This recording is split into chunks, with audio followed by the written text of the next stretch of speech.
another edition of EBMG's Melanated News you can use. We have breaking news. So much is going on around the nation, of course around the world, but we really want to focus right now on the Supreme Court of the United States. Extremely important rulings. A lot of race-based affirmative action was just totally gutted and ended. And then also today, the Biden administration had an agenda and had a plan for student loan debt relief and forgiveness. And this is yet another thing affecting education where the Supreme Court is just out of control. Now, we also know that there's an investigation into some of the exchanges and gifts with Clarence Thomas. So what's really going on with him? Everyone's trying to figure it out. But we know there's some corruption happening there as well. Someone that benefited from affirmative action, which is Justice Clarence Thomas, but also Ketanji Brown Jackson. So if you really look into a lot of the critical race theory, if you look into the concurrence or even the dissent from Clarence Thomas, you will see that it seems like he's trying to move towards a race-based, neutral society, one where race is not an issue. So I think that's the overall idea, that's the overall theme that I'm getting from what's going on with the Supreme Court and how they're ruling. And so, yes, discrimination, even in the affirmative, is an issue. You cannot discriminate in favor of one group over the other. So however they wrote the civil rights movement, it just did not help us. It was not sustainable, and it was great for a form of reparations at the time to stop some of the terroristic acts that were happening. But again, when you get into critical race theory, and as so many others in the conscious community have pointed out, there's no such thing as black in terms of nationalism and being a black nation. A color is not a nationality. We have to go and think a little bit deeper than that. So I'm going to take some time to invite some people in. When you come in, please comment. Whether you're listening live or later, I appreciate you all for tuning in. Please comment your 2 cents, your thoughts. What do you think about this? There's a lot of opinions going around, and hopefully we can tune in to the White House. President Biden should have some remarks coming up this afternoon, and so I wanted to get to that as well. But I also wanted to start by sharing this case study, a report from the Wall Street Journal about affirmative action and a race-neutral society. Maybe we should just ban the racial identifier altogether. Maybe job applications, housing, lease agreements, what have you, applications, whatever type of application you may have to fill out, maybe there should no longer be a box that we check for race. Maybe it should just be asking the question, are you a U.S. citizen or not? So I'm going to just shoot over to this report. Apologize if there's any, I'm sharing other news sources for educational purposes and just kind of for social commentary. So if there's any advertising, I'll be sure to try to cut away as quickly as possible. Just want to get to the bulk of the news, and hopefully we can also make our way over to some local news. California and its reparations task force has come to conclusion. So I kind of want to check in with that executive report and see what's the latest there as well. But hopefully we can just, get this broadcast going, and hopefully you find this information useful, and we can go from there. Great, thank you. For more than 50 years, colleges have taken different approaches towards admissions to make their campuses more diverse. Considering an applicant's race, generally called affirmative action, has long been standard at universities from UPenn to Harvard, but not anymore. The Supreme Court has ruled that no college in the U.S. can consider an applicant's race in admissions. 9 states have already banned this practice. California did almost 25 years ago. Just enough time for a detailed study on its consequences. once you have the data set in hand, there's an awful lot you can learn, honestly, pretty quickly, right? Basically, what I'm doing is just differences in means. What happened to the kids after 98? What happened to the kids before 98? Just those comparisons tell you an awful lot about not just what happened in California, but I think what we can expect to happen across the country. Here's how affirmative action changed college admissions and what the future of higher education might look like without it. How this all really plays back into California being this role model for what happens in this case scenario. So we'll bring it all back to California, which has also gutted and ended anything related to affirmative action. So wanted to share this report. I think it's highly useful. Great, thank you. And sorry about any ads that might pop up. Before affirmative action, selecting which of these student applicants would be accepted was fairly simple. Most colleges would essentially filter students. They'd set factors like a minimum GPA or a minimum test score, and voila, there's your pool of accepted students. Obviously, the more selective the school, the higher those standards were. But a big part of both test scores and grades are pre-18 educational investment and, honestly, non-educational.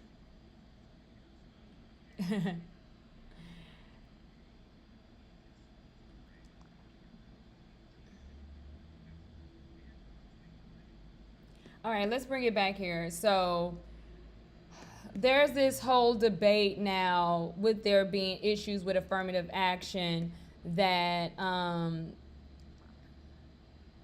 because of the fact that you don't want to discriminate based on race or whatever factors, that maybe there just shouldn't be a box for that.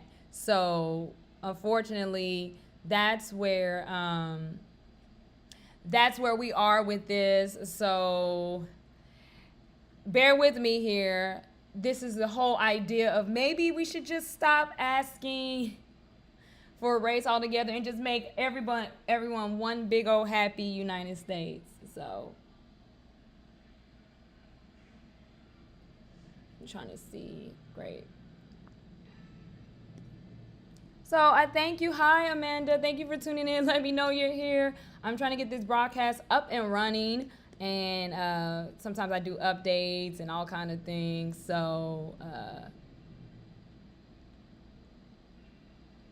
great. Oh, okay, great. Hopefully we figure this out. I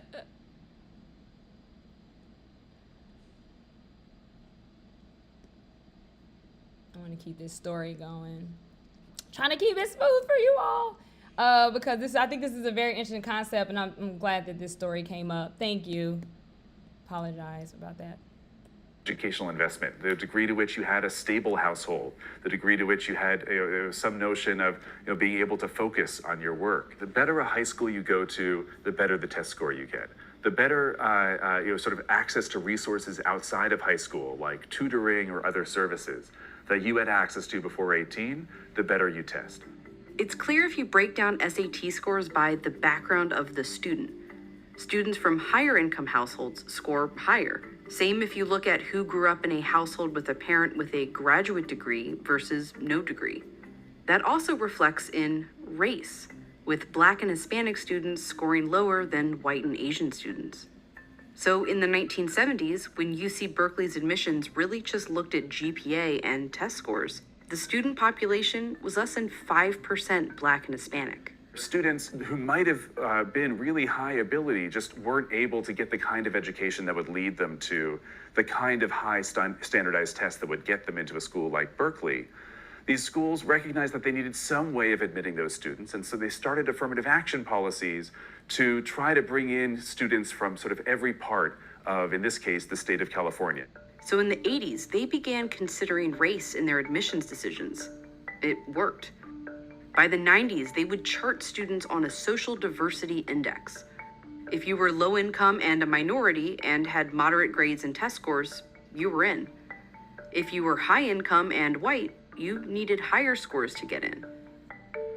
Some colleges, like the UC Davis School of Medicine, used quotas, utilizing a similar filtering system, but a few spots would be reserved for minority applicants.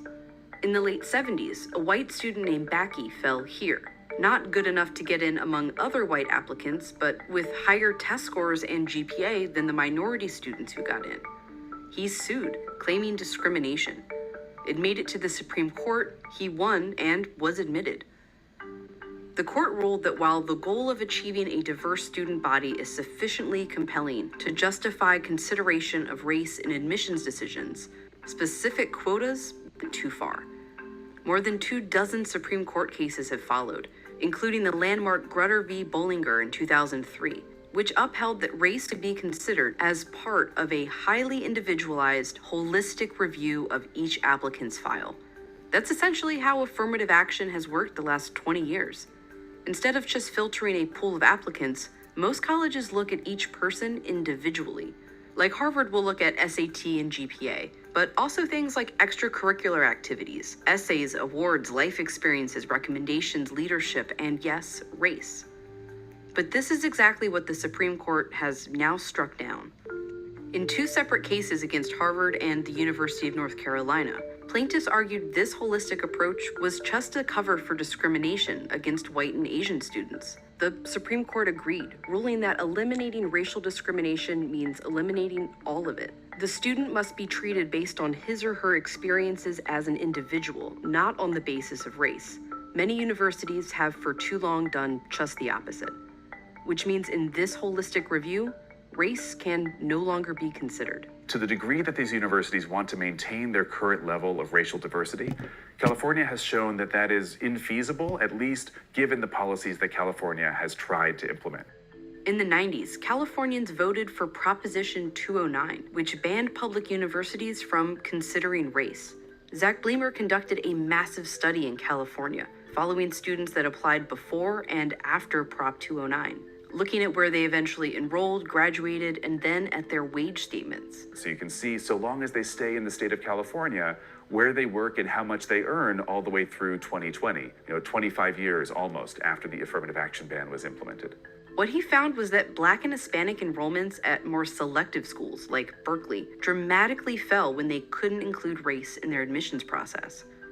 Moderately selective schools had almost no change, but enrollment at less selective schools actually rose. Because most Black and Hispanic students didn't not go to college, they just went to less esteemed ones. You got this cascade effect of Black and Hispanic students, on average, enrolling at a university that's just a little bit less selective than the universities they used to have access to. Kids who used to go to Berkeley are now going to UC Davis. Kids who used to go to UC Davis are now going to UC Santa Cruz. What happened is pretty substantial negative ramifications for these students. They became less likely to earn STEM degrees, less likely to go to graduate school. Those with the lowest GPA and test scores became less likely to even graduate.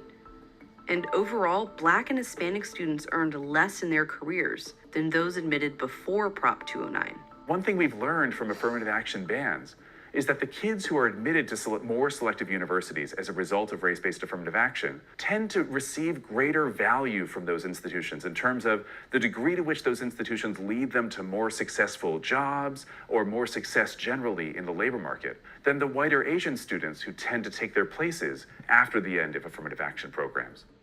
Bleemer has also studied the effects of what's called race-neutral admissions policies, which can include outreach and income-based admissions, as has Georgetown University. They both found the same result. It seems like all of these race-neutral alternatives that universities can implement have a tendency toward increasing the diversity of campuses, but they don't get you anywhere close to the level of racial diversity that's provided by race-based affirmative action. Harvard said if it were to not include race in their holistic review, Black and Hispanic enrollment will decline by almost half. Berkeley, even though it has made strides since Prop 209 to enroll more Hispanic students, the Black student population is still below where it was when it could consider race in admissions. I think we'll see declines in Black and Hispanic enrollment, potentially in some cases quite severe declines in the next couple of years. And as a result, you're going to have this sort of downward shift, Black and Hispanic students enrolling at less selective schools than they had access to previously. There's no clear silver bullet for such universities just to maintain diversity as it is right now. That is the goal. I think, just listening to the commentary I think that is the goal. I think that's what they want. And I think, unfortunately, they're going to get it. Just a few people making some changes. So that's unfortunate. That is yesterday with the Supreme Court. Then we wake up today, and then they let us know that, they're not done yet. So everyone has been anticipating that this would be a huge week for the Supreme Court. And unfortunately, it's not looking good. It's not looking good for any type of race-based solutions. And that's why I can't wait till we get over to talk about the final report that has been submitted yesterday. Can you imagine? Like, yesterday was a huge day for us in terms of, hi, welcome, thanks for tuning in. Oh, thank you so much. And hopefully everything's going good. You all can hear me here. Yeah, I want to, just keep the broadcast going smoothly for you all. And there's so many other stories, but the Supreme Court is out of control this week. So please let me know what you think. With all the news and information that's coming out of D.C. right now, it's just so unfortunate. It's so disheartening, and I just can't believe it that it started out exactly a year ago, the overturning of Roe versus Wade for abortion, and now here we are exactly 1 year later this week. And so this is that time of the year where the Supreme Court is making some heavy decisions. So thank you to those that tune in. I try to get through all the technical issues. When we're going back and forth with all of the news and information. So I'm trying to go on to the next story, but here we go. That was a case study from the Wall Street Journal. So we got other stories that'll be coming through. And I really want to make our way, because yesterday, yes, everyone was talking about the end of affirmative action. But what I say here is that reparations is the only solution. We can try to apply some discrimination that's in our favor, but it's still discrimination. I really hope that much is understood, that we can try to, relieve some things, but we need a class action lawsuit that adjusts the harms done. And I want to remind everyone, when we're talking about this reparations task force or these claims, we're talking about financial harms, economic, educational, medical harms. But I want to remind everybody that a Chinese Canadian being funded by wealthy Donald Trump supporters was able to overturn precedent in these United States. So for everyone that is a Trump supporter, for everyone that thinks he is just such an amazing president, that allow a lot of the harms that are being done. So yes, just Clarence Thomas and a few other oligarchs, wealthy thieves. These people are so filthy rich. They funded this lawsuit for a Chinese Canadian to come in and gut through United States precedent. And here we are as a nation. Seems like we can't get anything accomplished. So I really did have to ask this question, like, maybe eliminating racial identifiers would ease some of the direct attacks. Because when you put on an application that you're black, when you put on an application that you are Native American or Latino, white, Hispanic, white, not Hispanic, this gives them opportunity to say, well, we want this for this group. This group voted in this way. This group didn't vote at all. So why should we? So then they use that same racial identifier to determine that they're going to pay you less. Does that make sense? All right. Thank you for being here. Thank you to those who tune in. I want to make sure that, everything's running along smoothly here. And great. So, yeah, unfortunately, I wanted to do a flashback on Clarence Thomas. Now, a documentary has come up, but just in a flashback, hopefully we can get through this as well. He's extremely corrupt and questionable, and more information is coming out about his wife and how she contributed to the insurrection on January 6th. And then Democracy Now! Probably has the best report. But, the student loan forgiveness with the president, the Supreme Court of the United States, it's so unfortunate. It's so unfortunate. And hopefully I'll be making my way over to the reparations report. Is in its final stage. It was submitted yesterday. That all got buried. It's not even making a lot of California news because we have a new speaker for the state assembly that is being sworn in today. So reparations was submitted this week. Secretary of State will probably have some comment on that. But I really want to get into that because it is a lengthy report. It is a lengthy report. So thank you for commenting. If you have any questions, just your 2 cents, your thoughts, I'd be more than happy to just, discuss. But this is very heavy, and I don't want to pile on too many news stories too soon. But I did find this report pretty interesting. So the president should be speaking soon about this decision, with also denying any student loan debt forgiveness.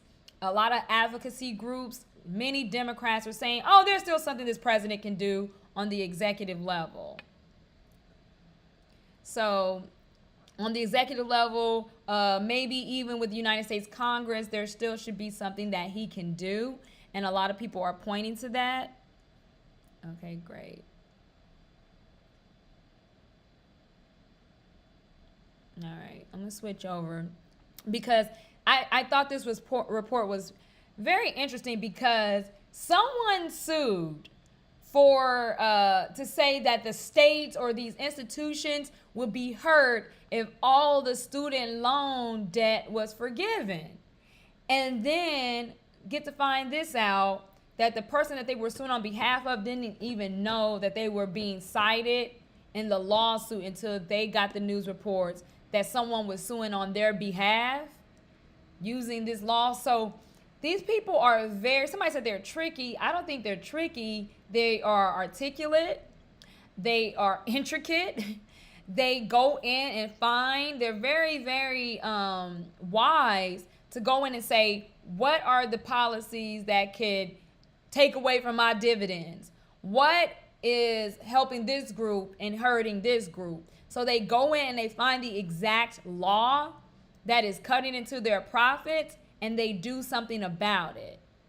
So that's why we've always advocated for more of our people to become attorneys and lawyers so that they can step up, so they can help out, and hopefully we'll get some justice eventually in this world. So listen how they put these things together, and hopefully we can keep it going. Thank you for tuning into the broadcast. Whether you listen live or later, comment. I can always check the comments. Thank you. Court is issuing today to decide the fate of President Biden's student debt relief plan. We're joined by David Dayen, executive director, executive editor of the American Prospect, where he has a piece headlined "The Student Loan Case's Unwilling Participant." David, coming out of what we just heard with Melissa around the fake gay marriage website, talk about what you found in this other Supreme Court case. Yeah, it's a remarkable amount of similarity here, really. So in the student loan case, the key issue is standing. Is someone injured by the fact that people are getting this debt relief from the government on their student loans?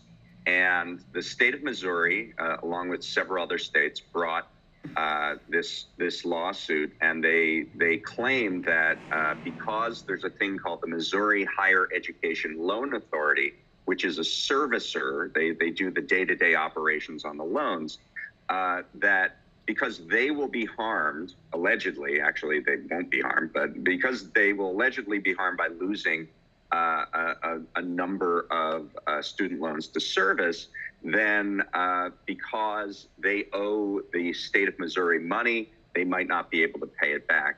And there are just enormous amounts of reasons why this is problematic. First of all, the loan fund that allegedly the Missouri Higher Education Loan Authority won't be able to pay back to the state of Missouri, they haven't made a payment on it in the last 15 years, and internal documents show that they have no intention of paying into this fund. The second thing is internal emails have shown that the Missouri Higher Education Loan Authority had nothing to do with this case, didn't file it, didn't solicit it, didn't know it was happening, and didn't know they were being used as a substitute for standing for the state of Missouri until they read about it in news reports. And there are internal emails between employees of Mohala saying, we were opposed to this move, but we couldn't do anything about it. The Missouri State Attorney General needed to claim that our borrowers were harmed so that they could have standing in the case. So, a real similarity of, we talk about the Supreme Court's corruption in terms of, going on junkets and things like this. But maybe a deeper corruption is the fact that they seem to not check the basic facts in these various cases, and they're ruling on things that aren't legitimate in some way. How are these not being fact-checked? It really... Talk about how you found it. Talk about how you found it. It was through state sunshine laws. The Missouri Higher Education Loan Authority... It's called Mohala? Mohala is sort of a state instrumentality, and they, in fact, the only way that the state of Missouri could get information from Mohala is that they had to use state sunshine laws to extract that information. And so advocates at the Student Borrower Protection Center did the same thing, looking up whether they were talking about this case, and they found this tranche of emails that shows that they had nothing to do about it. And in one case, one employee asks, are we involved in this case? Are we the bad guys? Is the direct quote that the Mohala employee makes. So, it's a situation where by the time it gets to the Supreme Court, they sort of assume facts, as Melissa said, they assume the facts as legitimate. But in this case, if the court in fact rules to deny 43 million borrowers reductions in their loan balances, they'll be doing it based on a standing argument on behalf of a plaintiff that was a complete unwilling participant in this case. And if the court does rule that way, can President Biden still cancel student debt? A lot of advocacy groups say that the president could use other means. Right now, they are using the authority granted under something called the HEROES Act, which allows them in the cases of emergency like the pandemic to ensure that borrowers aren't made worse by that situation. They could also use the 1965 Higher Education Act and its compromise and settlement authority to reduce loan balances. It certainly remains to be seen if the Supreme Court sort of slaps down the president, whether he would be willing to use another authority to try to do it in a different way. David Dayen, before we end the show, I want to ask you about another SCOTUS point. And for people who are not familiar, SCOTUS is Supreme Court of the United States. As we reported today in headlines, the wife of Supreme Court Justice Samuel Alito leased land to a fossil fuel company for oil and gas exploration around the same time the firm stood to benefit from a major environmental case before the High Court.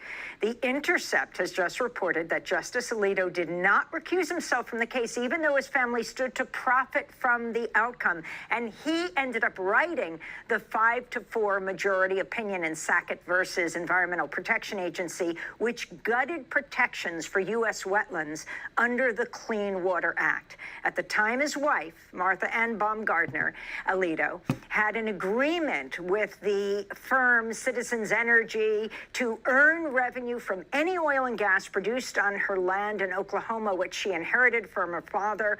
And of course, this following the bombshell report in ProPublica that found that Justice Alito took this undisclosed luxury fishing vacation with Republican megadonor Paul Singer in 2008, then later ruled in Singer's favor in several cases. Singer, a major donor to the Manhattan Institute, the Republican think tank that supports blocking student debt relief.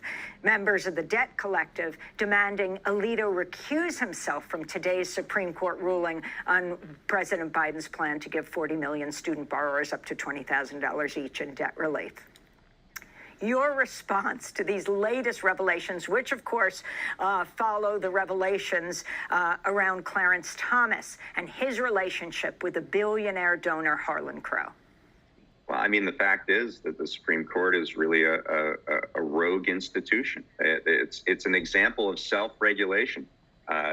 Justices decide on their own whether or not to recuse. The documents that they file, while journalists can scrutinize those documents and maybe find other cases where they didn't disclose certain gifts or other personal financial windfalls. There's basically no sanction for it. These are lifetime appointments. I mean, this is what arrogance looks like in manifested form. And there's nothing much that the public can do about it except bring pressure to bear. And I think that some of the rulings that we've seen this year, which have been a little more moderate, could be a result of the legitimacy crisis sort of at the heart of the Supreme Court. And it's good that journalists and other people are paying more attention to this circumstance, but it's really frustrating. Well, of course, we'll continue to follow all of these issues. Great.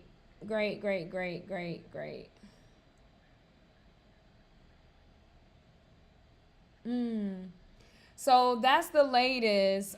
This student loan forgiveness is not looking likely.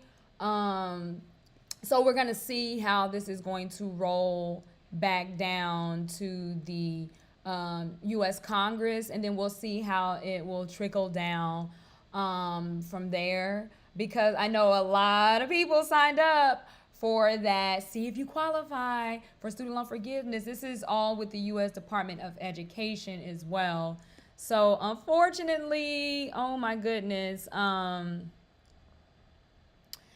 yeah, it's not looking good, but because these things are kind of always brewing, there's always these groups that are like, pay attention, this is coming down the pipeline, and then all of a sudden it hits everyone. So a lot of people still are new to what's happening. They're just getting word about this as well. So yeah, this is so unfortunate. And I continue to say reparations has to come, because we can't set aside certain special privileges. And so when people keep circulating that clip of Madam Vice President, she was a candidate at the time, and the reporter asks, what are you going to do specifically for Black people? This is why you cannot get a response, because discrimination, even if it's in the affirmative, is still discriminatory. So that's why you're not getting a response there. Like, that's why we're not getting any movement. And so I think we should have never stopped.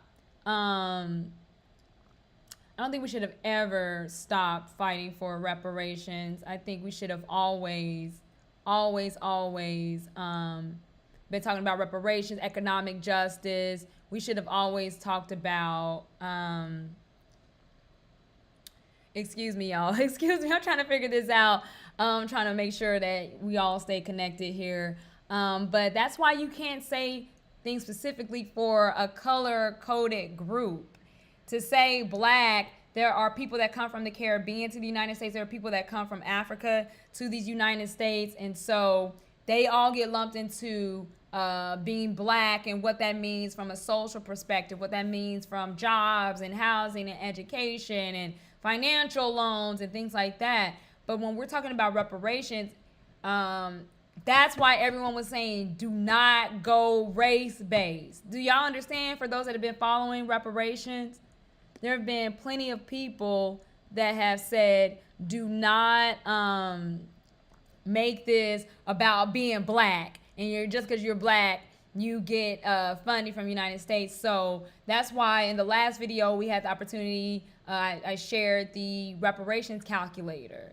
And so yeah, I had to share that to show you how they were breaking up from housing discrimination to mass incarceration and the devaluation of black-owned businesses. So hopefully you guys are still here with me.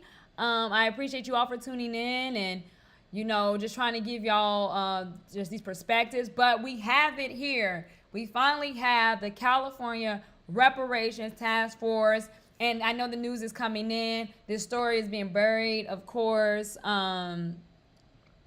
because so much else is happening on a much wider perspective. So, yeah, let's get that back going. Yeah. So, all right, now we made our way, and I love that story that I just played because it went a little bit into the corruption with Clarence Thomas and how he's being paid off, and his little fishing buddies. And so if you notice, the Chinese, the AAPI, I don't know what you want to call them anymore, but they took one Chinese Canadian who doesn't even have the right to vote in the United States, should not be afforded any U.S. privileges, but it's just showing you how immigrants, people from all over the world, could come in and says what should be case law and what should set the precedent or what should be overturned. People come from all over the world. So I think I kind of know what's happening, but we're going to have to really wake up here, and we're going to have to play a little bit smarter, because us identifying as a color as opposed to lineage-based opportunities for our people through reparations. All right, so we're going to get to this reparations report. I just want to kind of just give the introduction here. So the California Reparations Task Force. So literally yesterday, the California Reparations Task Force to study and develop reparations proposals for African Americans. Yesterday, they issued their final report to the California legislature. The final report, y'all, it's a lot. I don't even know how far we're going to get on this today, but bear with me here because it's going to be copy and paste for all your states. Y'all better wake up and start pressuring your local politicians and see what they have to say about reparations. But the report is in. The final report is in, okay? The final report surveys the ongoing and compounding harms experienced by African Americans as a result of slavery and its lingering effects on American society today. It also proposes a comprehensive reparations plan in satisfaction of the directions set forth by the legislator in AB 3121. And so that's why I'm just really trying to make sure we have all of our windows going here. But I don't know how many of you all are from California. So if you're also in California, let me know. Because I want to really keep up with this, because a lot of things are happening locally, stateside, and the report is in. It's finalized. The task force is complete. So all of the public commentaries, all of the meetings, all of the all of the discussions, all of the research is pretty much in. And so here we are. We've made it. This task force started about 2020, and I believe July 1st, everything had to be in. It needed to be turned in. So here we are. We've made it. Great. We're so blessed to be here today. So hopefully you all can still hear me. I'm gonna switch over. I'm just trying to get to make sure like we're still here with the screens and everything, but it's pretty lengthy. A lot of the politicians were tweeting it out yesterday, and yeah. Oh, here we go. Let's see.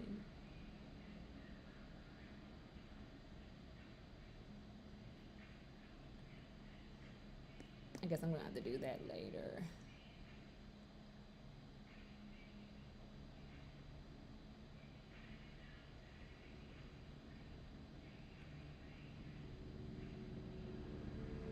All right.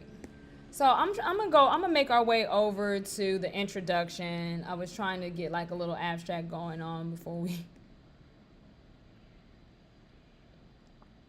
and we'll do a full screen that way. Great. Oh, it's a document. It ain't no telling how long this report is. Oh my gosh. Oh my gosh. Oh, this is where it gets okay. So I'm gonna just show it here. A lot of times when we're talking about reparations, I do want to approach it with some sensitivity, and we're talking about someone's ancestors here. So why reparations in California? Remember, California wasn't even a slave state. A lot of people will argue. So if you remember, there were still some states that were deciding if they wanted to be race-based or if they, slave-based. They didn't know if they were pro or for. So I believe California coming in the early 1850s, formerly being a part of Mexico. So this report, I'll be sure to share the link as well, as you can see. So there were slave codes. There were still fugitive slave laws. So, and they're asking, what does California even owe its African-American residents? So this report is pretty lengthy. And so I just wanted to let people know that it's complete and it's out. But they are answering the question. So we had out here, for those that follow local politics and want to know how to get this done in their state, or how do they advocate, or just for conversation for those that are skeptical. So we had out here, it was authored by Dr. Shirley Weber. She is now our Secretary of State. But Assembly Bill for Us 3121 established the task force. First, we had to install this task force to study and develop reparation proposals for African Americans. And so the task force consisted of, at first, 9 members. And so they wanted to study the effects. What were the effects of slavery, and how does that affect, still ongoing today? The lingering effects, the persistent racism, as we can see, a lot of codes and laws. So they had synthesized a documentary, evidence of the capture, procurement, and transportation of Africans or Black Americans, indigenous people, for the purpose of enslavement. Then there was domestic trade, there was trafficking of these people, and then the treatment of enslaved people, the denial of humanity, and just the overall abuse. And so this is the quote here. In order to maintain slavery, American government officials used the belief system of white supremacy to restrict the freedom and prosperity of African Americans. This was targeted. A lot of people are extremely confident that this is going to happen, but these beliefs were enshrined into the laws, court decisions, and policies and practices of the United States and the state of California, most states.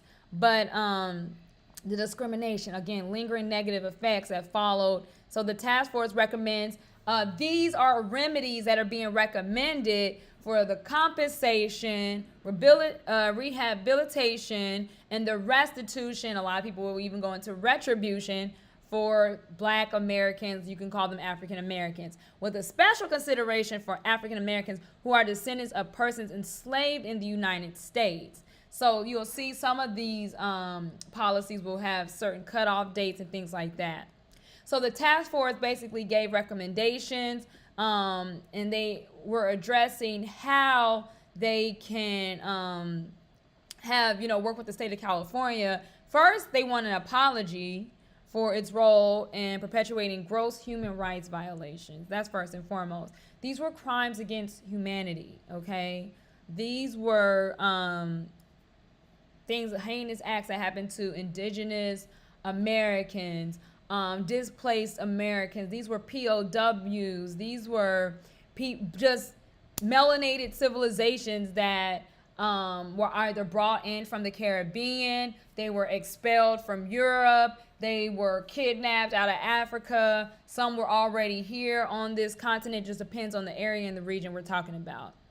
So as a group, they're talking about how these injuries could be reversed, and so we can get into that. I want to get now into some of the recommendations that they had, because when you're talking about I think they start off with, let's see, enslavement, racial terror, which I'm always referring to it as terrorism. Then there was political disenfranchisement that's also being quoted in this report. I can show you here. And look how many chapters they have, y'all. Like, look at this report. So, and it's so much news. It's like all this is happening at the same time. So we have injury and harm still being done, but then we have the case for reparations. So, oops. Uh-oh. Okay, let me go back to that. Supreme Court taking over. I want to go back to that. Sorry about that.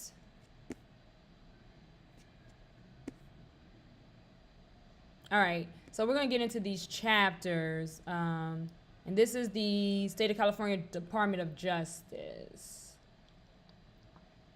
All right. So not only political disenfranchisement, but there was housing segregation, separate but equal when it came to education. It was separate and unequal. Racism and environmental and infrastructure, which a lot of people don't pay attention to, because they were like, oh, that's the environment, nature is going to take its course. But when they're talking about waste and dumping trash or rerouting, septic water, or it's just a lot of unsanitary things too that we don't realize, like, because we're in these communities, that when there's flooding, if we don't have the proper infrastructure, we're going to be harmed by that, because they'll redirect the flood waters to certain neighborhoods. So these are environmental harms that are being done as well. It is just full on constant war and terror. So people are trying to play nice in these societies and trying to make just do, but there's still active state-sponsored terrorism happening. So it doesn't make sense to focus on anything else outside of reparations, retribution, and to how to stop all of the harms that are being inflicted. So pathology, the pathology of the African American family. Oh God, you'll hear a lot of relationship conversation. Control over creative, cultural, intellectual life, stolen labor, and hindered opportunity. These are all the cases they're citing here. An unjust legal system, mental and physical harm and neglect, the racial wealth gap. You'll hear a lot of people talk about that. International reparations framework, examples of other reparatory effects, recommendations for a California apology, final recommendations, and then here's the introduction to the task force policy recommendation. I just want to check out some of these other chapters. Policies addressing enslavement. Whoa, they didn't put in policies addressing racial terror. Who would be against that? Look at all these policies addressing all those things just done. So, wow, it's like pick a problem, any problem. They went all the way down from harm and repair. They have race data, educating the public in responses to questions, because they had so many public commentary. Introduction to compendium of statutes and case law, housing, federal statutes and case law, labor, again going to education, political participation. So as you can see here, I really want to get into that. The introduction, to the policy recommendations. Thank you. I appreciate y'all tuning in here with me. Normally we'll have like a little screen where you can kind of still see me while I'm switching over back and forth, but I don't mind today until we figure out some of the other things that's going on. But yes, so the recommendations are in, and I'm looking forward to learning more. It's a lot. And so it's going to take a while for us to go through all this, but you'll probably see a whole lot more online discussions as people are bringing this up. And so again, with the Supreme Court of the United States is pretty much the just largest story. It's the most mainstream story right now. Think pieces are being written. What does this mean? How do we move forward? That's first and foremost. And as you can see, with affirmative action being eradicated because you can't admit people based on race, but there is also an exemption for military academies, the military as an institution. Also, like Westport, for example, they can use affirmative action when they're recruiting black bodies to go to war for this government. So do you understand like the implications of that? So when it comes time to benefit, no, but we will want your black bodies for the military. And let's read in between the lines here. If there's a group of people who can't go to college because they're not educated enough or they don't have the resources, because remember they defunded a lot of these schools and these educational programs, they took away their funding. And so because of that, a lot of people may not see higher education as an opportunity to make money. So they're going to say, but that's okay. They are strategically redirecting, knowing that these people will have limited options, then go fight for the U.S. military. Is a blunt, is a blatant. People can see through the obvious and what that means. So everybody needs to be talking about reparations. No more civil rights, no more black nationalism. There's no such thing as black people, black as a citizenship, black as a nationality. There is no black landia. There is no separate black community. We need to just all see it as one. We're not going to get anywhere with this black identifier. And as you can see, with the likes of Justice Clarence Thomas, where they say, what's the saying? All skin folk ain't kin folk. So listen to his concurrence on that. It really doesn't make any sense. A lot of people who are experts in Supreme Court law, constitutional law, just the justices over the years, they're kind of shaking their head at this as well. A lot of people don't understand like where he's coming from. A lot of people are trying to understand what's happening with him. So unfortunately, there's so much corruption, but like the man said, it's kind of like this rogue organization. The Supreme Court has become this rogue organization.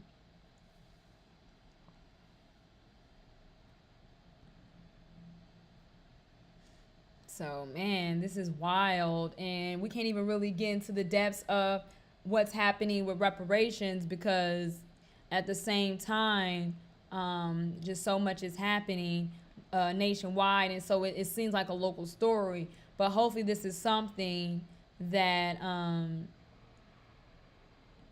that your state can pick up. We want this to go to the White House. We want these recommendations to be adopted by this Biden-Harris administration. But I'm going to go back to the reparations recommendations. Here are some of the final recommendations. They're going to start with a recommendation for California to apologize because they have to admit that they were wrong. Like, that's the first part of all this, the final recommendation. So let's get back into it. And we're skimming through this. I'm just skimming through it just to show you how intricate this is. The teams that worked on this, the task force being led by Chairwoman Camila Moore. She was super approachable. She was on Clubhouse. She was at the Los Angeles Reparations Advisory Commission. So she's been very, very active.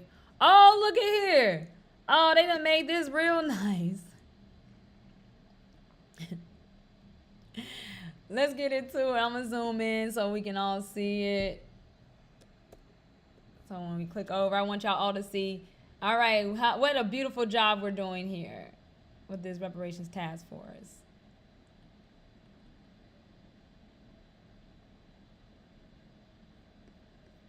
Oh, here we go. Oops. No, that's not what we're doing.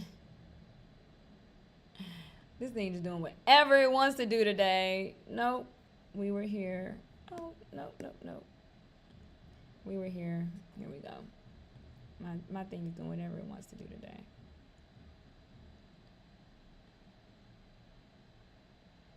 Okay. All right, this is the introduction to the task force policy recommendations. Oh, here's a quote here from Brother Malcolm X. It says, if you stick a knife in my back 9 inches and pull it out 6 inches, there's no progress. If you pull it all the way out, that's not progress. The progress is healing the wound that the blow made. So, again, we're going back. This is the introduction to the Reparations Task Force policy recommendations. We can read it here together. Great quote from Malcolm X, because there is a lot of healing that has to be done. So as they're getting into the recommendation, it says the chapters, the following chapters that they have so many for all the harms done. It says, comprising this part of the report set forth policy recommendations that are tailored to the harms discussed, and they have 13 chapters that we just kind of went through. We read through them. The task force intent in formulating these recommendations has been to ensure special consideration for African Americans who are descendants of persons enslaved in the United States. So that's just an introduction. Let's skim through it. And I'll take some time to read this. I'll be sure to share the links so you can study this. It's a lot of information, as you can see. And I just want to let people know that it's out there. I think this is very interesting. They want to create and fund the California American Freedmen Affairs Agency. That's going to be a big thing. This Freedmen Affairs Agency. I know a lot of people were very adamant about that. So the task force is recommending the creation of the California American Freedmen Affairs Agency, the mission of which will be to support the implementation of the statutes approved by the legislature and the government in response to this report. I believe California can really get this done. They want to repeal Proposition 209, which we, at the top of the broadcast, you will see that they were noting that with the affirmative action in California. So repeal.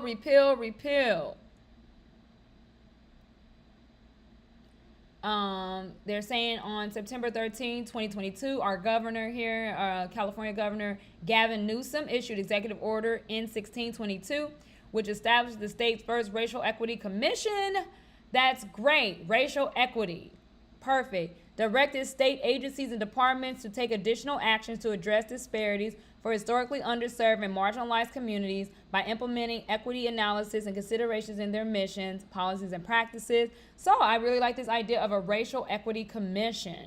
Keep it going, just skimming through it. These are just recommendations, and then the proposals are coming up as well. So as you can see, everything is cited there. If you want to get more into the history, because a lot of people just want to understand what happened to our people, what happened to their ancestors, totally fine.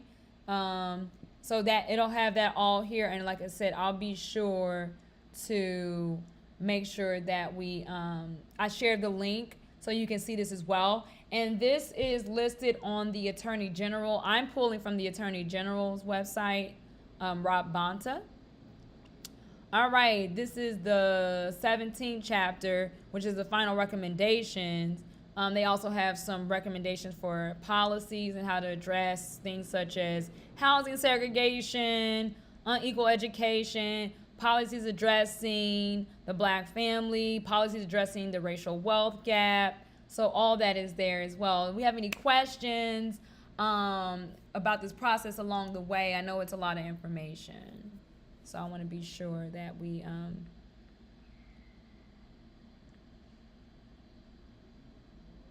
also, like, I take some time to pause. Let's see. Make sure I get your... Oh, somebody said, I love it, do not go back to race-based. And yet they look at the melanated race and say we didn't stick together for our own kind, yet the U.S. doesn't make laws to side with their own nation. I know. Isn't that crazy how a Chinese Canadian can have backing from wealthy people in the United States? Isn't that something? And they can overturn precedent, case law, and standards. Somebody said, so they haven't paid any student loan debt as promised. They're trying, but you have people that were appointed by Donald Trump to cause these issues. So when you see the President Biden trying to award payments to Black farmers through COVID relief, and then you have a Donald Trump judge that was appointed saying no, out of Wisconsin, saying no, you can't make special payments for race-based. That's why we got to get out of this Blackistania. We have got to get out. We have got to get out of Blackistania. It's not working for us. Okay?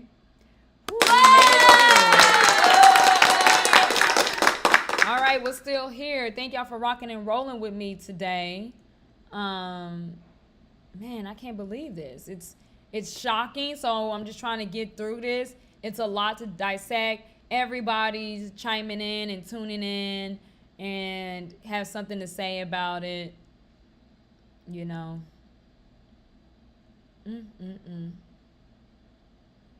I know, this is so unfortunate. All right, thank you so much for being here with us today. And I also am simulcasting on YouTube as well. So thank you to those that are on YouTube, and feel free to comment there. A lot of my comments are coming in through Facebook. So I appreciate that for sure.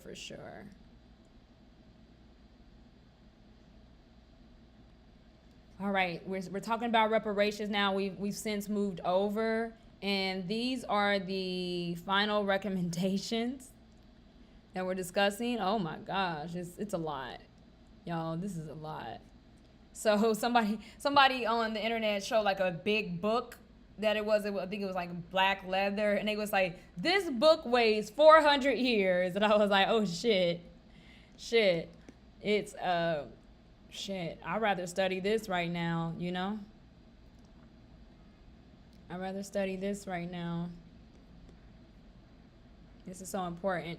And also, if you haven't been a part of these discussions where we've been talking about all the injury and harms and the terrorism and the intimidation and the assassinations, some of the really hard-hitting, where it's talking about bill of sales, if you haven't been a part of those discussions where we're talking about just how slavery was practiced, how it was codified, how it was allowed to flourish and thrive, and all of the injustices from these heinous laws that make absolutely no sense, it is extremely heartbreaking and disappointing, but it's a part of you understanding what we're asking for reparations for. So there's a lot of immigrants that are new to this continent, new to this country, new to this hemisphere, new to this side of the planet, and they are vocally expressing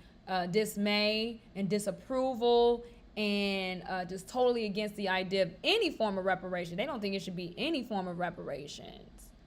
That's what we're dealing with. There's some people that don't think that we should get any type of healing, any type of compensation. It was so long ago. But I got something for that. We're going to wrap up with calling out the more than 100 politicians that are actively serving that had at least one ancestor, and we're going to call those ancestors out by name, that owned slaves. We're going to get into that report. It's a very well done and well organized and researched report. So as we're getting into these reparations conversations, if you don't have a knack for research, if you don't care to study, if you don't care about your own family, this is going to be so boring for you. I do apologize in advance. There's nothing I can do about that. But you might find this information boring, nerd-like in nature. You might find this too bookwormish. This might not be your cup of tea. And that's why we've been waiting over 150 years for reparation. But here's yet another quote from the great Dr. Martin Luther the King Jr. You got to put that Jr. in there because his daddy was just as prominent, for those that know. He said, there are those who still feel that if the Negro is to rise out of poverty, if the Negro is to rise out of slum condition, if he is to rise out of discrimination and segregation, he must do it all by himself. But they never stop to realize the debt that they owe people who were kept in slavery 244 years. He goes on to say, in 1863, the Negro was told that he was free as a result of the Emancipation Proclamation being signed by Abraham Lincoln. But he was not given any land to make that freedom meaningful. It was something like keeping a person in prison for a number of years and suddenly discovering that that person is not guilty of the crime for which he was convicted, and you don't give him any money to get some clothes to put on his back or to get him on his feet again in life.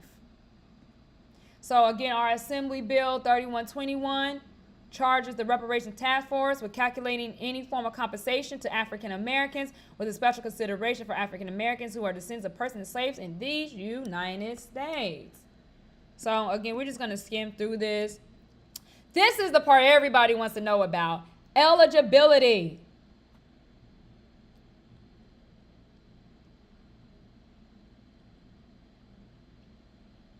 Everybody wants to know. There you can read it for yourself when you check out the report. Though it says, in terms of eligibility, our Assembly Bill, again, if you want to look that up, you just want to, do some research. Hopefully, you guys will start to take time to do some more research on this, because it's the stuff that they did. What happened to this group of people could be very similar what happened to your family. And so maybe it'll help you figure out where to look about the atrocities and the acts of terrorism and crimes against humanity that happened against your ancestors. So right now, it's almost like fuck affirmative action. We got HBCUs. Let's get to the reparations and how anything we set aside to protect ourselves from acts of terrorism is being gutted right now. These are the things that we put in place. Diversity and inclusion programs, HBCUs, through the civil rights. But we got to really get away from all these black. Through AB 3121, the legislator directed that the task force formulate recommendations as to the forms and methods of calculating restitution and compensation and who should be eligible for such compensation. Prior to formulating this aspect of its recommendation, the task force heard testimony from experts. Y'all know we was on Clubhouse, we was on YouTube, we was tuning into the Zoom calls, and the author of AB 3121. And after careful consideration, the task force voted to, here we go, here it is for you all to see. Thank you. Who's eligible for reparations? All right, that the community of eligibility for reparation be based on lineage determined by an individual being a black descendant of chattel enslaved persons or a descendant of a free black person living in the United States prior to the end of the 19th century. That's the eligibility requirements right there for you all to see. That's the eligibility, all right? By being a black descendant of a chattel enslaved person, okay, or a descendant of a free, even if your ancestors were not enslaved. Because don't forget, when you get through the history of this reparations, you will come to see that there was land theft for those that were not enslaved, or maybe they had a little bit of wealth, maybe they, had a little bit of success in business. You will come to see that there were always policies to confiscate what they can't have, putting barriers and attacking people through socioeconomic means and attacking people by their background status. So again, this report is detailing the arrays of harm visited upon African Americans broadly, and more specifically, we can do both, okay? African Americans living in California. Remember, we're focusing not on the slave states right now. To do this task force in your slave state, red states, primarily, you might find way more infractions and violations and human rights abuses. And so all of this is trying to play on that. Many African Americans in California have suffered particular injuries that can and must be addressed through restitution and particular compensation. So under international law, all right, and if you go back, this was part of one of the chapters that we were reading through. International law, restitution refers to a remedy given to a person to undo a particular loss or injury. So we talked a lot on this broadcast, and we shared, and we went out to visit Bruce's Beach out in near Manhattan Beach in Los Angeles County, around that area on the west side of the West Coast. And remember, this family had purchased a beachfront property, a strand of land. So all the blacks that were told, you can't go to this beach, you can't go to, they got to pay reparations for that. They were then intimidated. There was acts of terrorism and just heinous crimes that were never properly addressed. It is just racial terror after racial terror. There will be reparations, restitution, and retribution for that. So because of things like this, this reparations task force is recommending that the legislature create a method for eligible individuals to submit claims and receive compensation or restitution for those particular harms California inflicted upon the claimant or their family. The task force recommends a specific entity be charged with processing these claims and rendering payment in an efficient and timely manner. Oh, I can get with that. I can definitely get with that. So, like I said, I'm going to include the link. Oh, great. I'm going to include the link so you all can take some time to read that on your own. Do we have any questions as we continue on here? I want to make sure that I'm, doing this at a great pace. So welcome. Hi. I want to make sure I'm commenting. We just get to the good stuff. Welcome. I just want to tell you all welcome. Thank you. Great.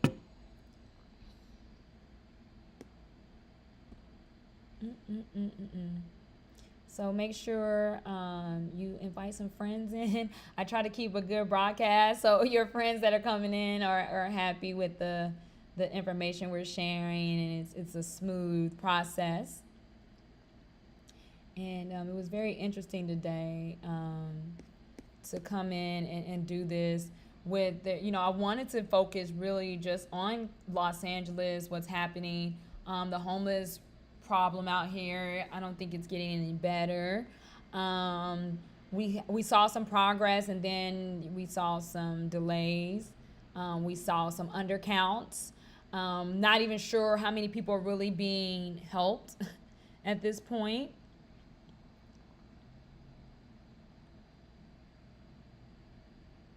Not sure how many people are really being rescued from homelessness as promised. That's what we were trying to vote for. But, it is what it is.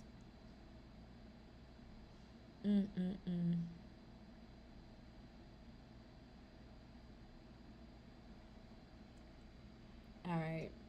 We're going to keep it moving. So those are some of the final recommendations: particular reparations, compensation, and restitution. That's they're talking about cumulative compensation.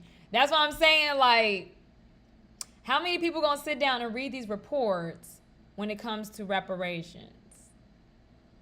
How many people gonna sit down and really read all this? Let's see if I can get another report, because this is a lot. And to really understand this, but people will talk about, oh, this ain't gonna get done. This, they ain't gonna never do this, and we're sitting here doing all this work. So, yeah, I'll be more than happy to share a video with you. Just to kind of bring you up to speed, just to kind of break this up. It's a lot. Isn't this a lot of information? It's so much. It's so much. But it's making, what's happening in California is making headline news. California sets a model. California got rid of affirmative action, and they use other factors outside of race to accept students for higher education. So all is not lost. You'll come to find out things that appear to be a disadvantage, just the way, because the law is structured and people are always playing around with a lot of these policies. You'll come to find out that sometimes these things may end up working in our favor and on our behalf. So, do we want? Win! On the same day the U.S. Supreme Court struck down affirmative action, California has finalized its report on reparations for Black residents. Why aren't our accomplishments as Black Americans recognized in American history? The nearly 1,100-page report, 2 years in the making. The study details what it describes as ongoing and compounding harms experienced by African Americans as a result of slavery and its lingering effects on American society today. The report lists over 100 recommendations on how Black Californians can be made whole, including the state formally apologizing, return property unjustly seized from Black residents, end over policing and mass incarceration, and wellness centers in historically Black neighborhoods. Though the report recommends the legislature determine a dollar amount, the task force experts estimate each eligible Black Californian could receive up to $1.2 million, costing the state $800 billion. Nearly 3 times its yearly budget. It's not a handout. It is not charity. It is what was promised, what was owed, and what is long overdue. This is not a done deal. The recommendations must be approved by the California legislature and signed by Governor Gavin Newsom. Some task force members are cautioning people to be realistic about cash payouts. Meanwhile, other cities in Michigan, Illinois, and Massachusetts are also considering reparations. And those on this California task force are hoping their report can be a blueprint for others. That's the thing about California, is that the things that we work on and we get done, the things that we talk about and discuss, ends up setting the precedent, and it serves as a model for how other cities and states and counties even can get things done, how the government can all work together in lockstep with the federal government as well. So, wow, we did a lot this broadcast. Like I said, this reparations task force has so many chapters, especially when we're talking about the cumulative compensation, and that's what everybody wants to know. So it's going to take a lot of people to sit down, discuss this, understand what all of this means. So I try to, just kind of break that up and give y'all a report. But the task force recommends that the California State Legislature apply a different time frame for calculating damages, because you'll see some things that'll say 1850 and to this point upon the category of harm, since different laws and policies inflicted measurable injury across different periods of time. So maybe in the 1920s or the 1950s, it was this type of harm done. Maybe in the 1850s through all the way to 1890s, it was this done. So, so the key questions everyone knows, like, how are you going to calculate this? So this is part of the report as well, the calculation of this. How are we really going to make sense out of all of this? and really put some type of model, a formula, a recipe, a numerical recipe. So to develop a model for calculating collective compensation, the task force economic experts And trust me, they had some of the best experts, ladies and gentlemen, boys and girls, friend and or foe. The task force economic experts posed 4 main questions before calculating the amount of the losses to so-called African Americans caused by California state policies for which relevant data is already held by the state. So what was the time frame for measurement? So when they were talking about health harms, here's some information for you all. When they were talking about health harms, they were going 1850 through the present. And in terms of housing discrimination, like I said, specific harms done, housing discrimination. So your ancestors that were probably here in California from 1933 to 1977, or maybe 1850 through the present. You'll be surprised how much was maintained, how much information was secured and passed down. Despite all these acts of terrorism, mass incarceration, over-policing from 1971 into the present day. Coming on over to here, I believe there's a little bit more. When you talk about unjust property takings, come on, that happened through eminent domain. We saw that with Bruce's Beach from 1850 to the present. That's all. This is when California was a thing. Okay, we're talking about 1850 to the present. And then the devaluation of African American businesses. If you're a business owner in the great state of California. And so a lot of people saying, do you have to be a resident? The task force recommends that for cumulative reparations, compensation, eligible recipients to establish using a low threshold of proof. They don't want to make this too hard. The residents of California do the relevant periods of harm listed.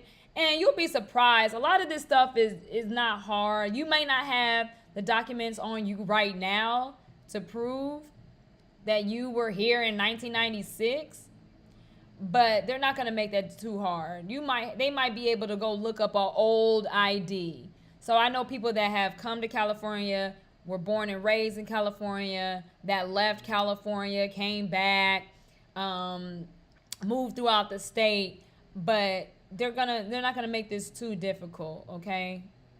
A very low threshold of proof. They're residents in California during the relevant periods of harm listed above, because remember, if people were, there was mass incarceration, people were rendered homeless, how much information are they gonna have? They probably lost a lot of documents and paperwork, social security cards, birth certificates, you know, if they don't have a home, there's no current address, you get what I'm saying? So all these attacks on the black community, let's be clear here. All of these attacks were to render our people economically damaged and ruined, and where they can't be viable participants in the larger society. Financially, they wouldn't be able to have any power politically. And so then what happens is, now that we've rendered you penniless and we have damaged your financial standing, and now because you don't have the finances, now you're homeless, and now because you're homeless, you're living on the streets and you can't sleep here, you can't be here, you have nowhere to go. So now you're in violation of public property. And it's just really, all this is just, these motherfuckers have been running amok. These people are out of control, just like I said with the Supreme Court. So now that they want to criminalize homelessness. I know California, some areas it might be different, but for Los Angeles, applying more compassionate care, getting mental health treatments, substance abuse treatments, helping people to put their lives back together. That's a more compassionate way to deal with homelessness instead of criminalizing it. And so, oh, you're homeless, you can't sleep here, we'll put you in jail. Then you got to put people in jail. Then they miss whatever work they were able to find. Now you are in debt because they're not going to forgive the student loans. At least that this is what it's projecting and look like what's happening. And because they're not going to forgive student loans, what's going to happen? Okay? These people are going to go into debt. Then they're going to render you into debt slavery.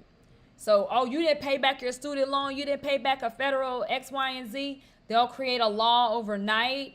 And for some reason, nobody can stop these heinous acts from happening. And so because these people owe debt and whatever. Now they've been criminalized for owing money to the so-called federal government and not paying back student loans or what have you, these institutions. And then what are they going to do? They're going to criminalize you and set precedent for throwing you in jail for not paying some type of debt or for being homeless. And it's just a mean, nasty, and vicious cycle. So that's where it's like, okay, forget the student loan debt. I'm definitely not interested in paying any of that back because these people owe reparations. So think about this. They're saying that the California, the bill for reparations would be what? At this point, $800 billion, 3 times the state's budget and everything that the state expends and owes and all the accounting. So then who's indebted to who? Just because you can't pay the debt doesn't mean that, well, look, they can't pay. You think with the Cardi B and Tasha K case, the fact that Tasha K can't pay means she wins the case? So you can't pay the $4 million in damages according to this lawsuit. So you think the court is going to say, well, Tasha K she doesn't really have any money. So sorry, Cardi B, you don't win your case because she really doesn't have any money. I don't know. Haven't seen any law where it says your inability to pay, you default and you automatically win by default because you don't have the ability to pay reparations. That doesn't make any kind of sense. So going back to the task force, isn't that insane to even propose that? Don't you think that's insane?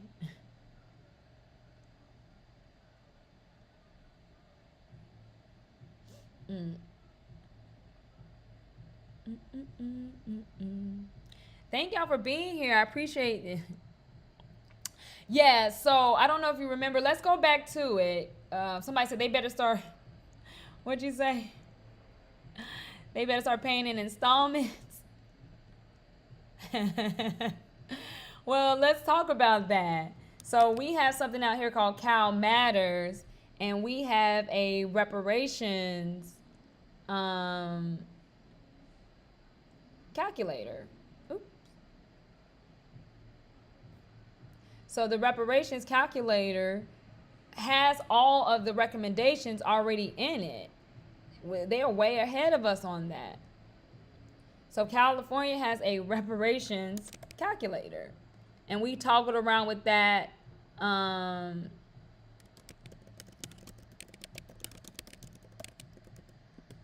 We played around with that in the last broadcast. I don't mind sharing it again just to kind of show you. Isn't that insane? Like, can y'all believe some of this stuff? I like your comments. Keep them coming. Keep them coming. I want to read this one. It says, that's like people who don't have auto insurance. They asses should be fined for driving without it and use their paychecks to pay for damages. They garnish wages.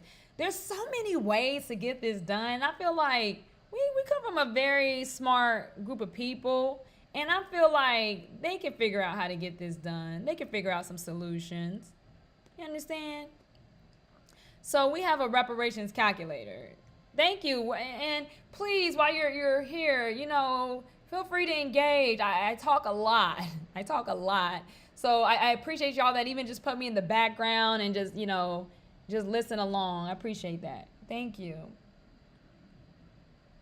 Thank you. So the reparations has the task force came up with a calculator. All right, reparations calculator. How much does the state panel that worked on this as a task force, how much do they say that you are owed? So how do we play around with it? Let's play around with it. How much reparations are African Americans owed in this great state of California?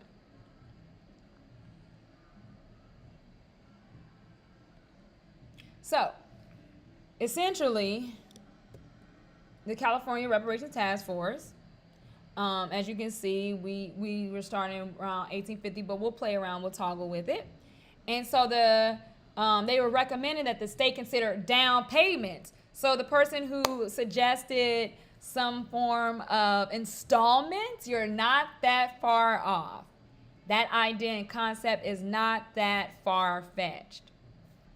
All right, they're saying that they recommend down payments to eligible African American residents, although the task force has not indicated how much it will recommend to the legislature as an overall price tag for reparations.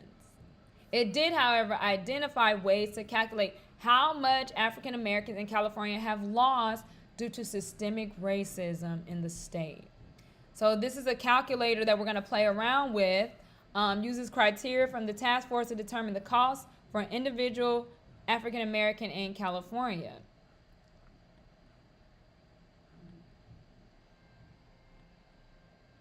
All right. So say, for example, your parents, will say, moved to California in 1950, as you can see here. Let's say 1950. And let's say around the pandemic, they were like, I'm out of here or whatever, or just because this is where the task force is calculating to 2020. So now they're going to come here. All right, as you can see, you input your years of residency. 1950, let's say to 2020, that's about, they've been here, 70 years at this point. Okay, so see how they have the categories here? Different categories. And then the amount. And so they have it times how many years? 70 years. This amount times 70 years.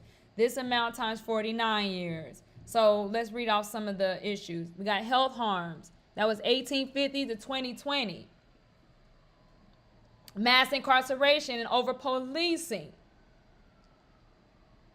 Housing discrimination. Devaluation of our businesses and unjust property takings. And so, as you can see, kind of what the news report was saying, you can see $1.3 million. All right. So think about that. Could be maybe your parents are both still here and lived in California around this time. So I'm gonna bring this more to my time. Okay. Let's say I moved here in 2011. All right. So I've been here 9 years. Okay. Devaluation of my business, one person. Okay. Great. From 1850 to 2020. And remember, you had to have an ancestor. You got to qualify. This is all lineage based. So they would say that my amount owed would be $251,033. A potential amount that would be owed to me. Can you dig it? You understand how that works?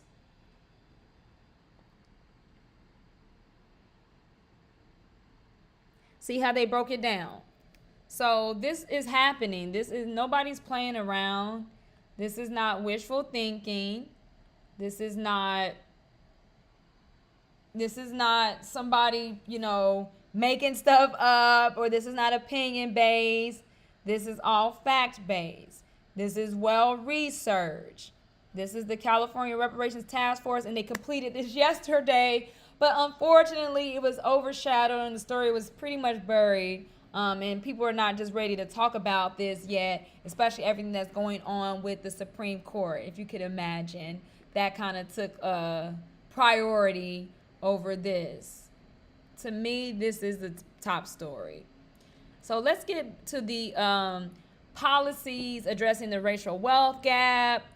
I guess maybe they have a lot of recommendations. Oh, this is so disturbing, because it's like, digging into racial terrorism, that's tough. I guess I'm gonna start there. Maybe we should start with policies addressing enslavement.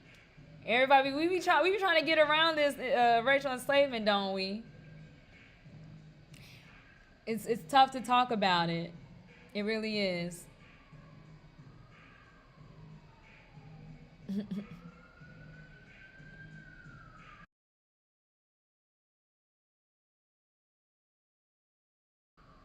It gets so noisy around here sometimes, so I do apologize if y'all hear any weird background noises.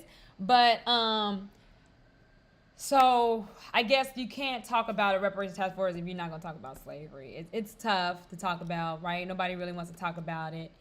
But this is an example of how they are making policy recommendations for how to address slavery. Just to give you an example here, okay? So this is the one of the chapters that details policy proposals to address harms set forth. Okay, I just want to make sure y'all get all the information here. So they already talked about, enslavement. So now how to address the infractions and violations. So the task force recommends that the legislature take the following actions. Again, we're just getting this on the record here. We're just skimming through this. We're going through this. How to first deal with the harms of enslavement. So they want to enact a resolution affirming the state's protection of descendants of enslaved people. I'm for that. I like that one. And guaranteeing protection of the civil, political, and social cultural rights of descendants of enslaved people. Rights. We deserve rights. Rights. Enough with the heinous acts of terrorism. Oh, yeah, we'll get to that. Thank you. Another recommendation, amend the California Constitution to prohibit involuntary servitude. Thank you. All right. Well, if you want housing, if you want X, Y, and Z, if you don't want to go to jail, you better work this job. They also are recommending that they require payment of fair market value for labor provided for those that are incarcerated while they were in jail or in prison. They want to emphasize the rehabilitation in the California Department of Corrections. And when people keep talking about we need to gut the system, we need a whole new system, that's what they are doing here. It appears to me to be as such. Prohibit private prisons from benefiting from contracts with the California Department of Corrections and Rehabilitation, and also to provide reentry services to the incarcerated or paroled individuals. So again, look, they got prisoners out there fighting fires. They got prisoners out there risking their lives. If they don't stop playing. So we're not only talking about slavery in the years of 18-something, we're also talking about 2008 California wildfires.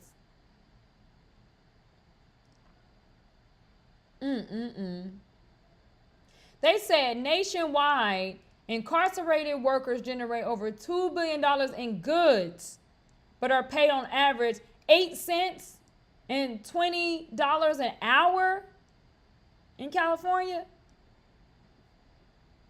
Oh my God. They want to abolish the death penalty. We know that there have been so many injustices. Oh gosh. That's why I'm saying this is kind of hard. This is like you start having all kind of flashbacks and stories and narratives. My goodness. They want to. Great. Wow. They are really detailed. They said at the time of this report, 23 states have abolished the death penalty, and 3 states, including California, have moratoriums on its usage. Y'all, this is disturbing. This stuff would be really hard to read, so I appreciate y'all for being there. And I think we had another comment I wanted to get in. Someone said, tell me how I can help. Like, tell me what to do. What's the assignment? The assignment is to let people know reparations has come. All right? We need to talk positively about this. We need to talk about this all the time. No more civil rights talk. No more blackity black. We black and we need this. We black and we deserve this. All that talk has got to go. That talk is done. That's the next plan. Talking to people that it's happening. Well, how? Refer to this report. We're going to address health harms, medical apartheid. We're going to address housing discrimination. All right? Have you experienced housing discrimination? Did you have a business and your business was devalued? What about housing appraisals? Because you're black, the house is worth $2 million if they think a white family was there, but it's only worth $800,000 when they see pictures of black people. So there was injustices with housing appraisals. So when people are asking, I don't think reparations is gonna get done, which we hear a lot of skepticism, rightly so, in our communities. Ain't nobody blaming nobody for being skeptical. But we are advancing, we are progressing.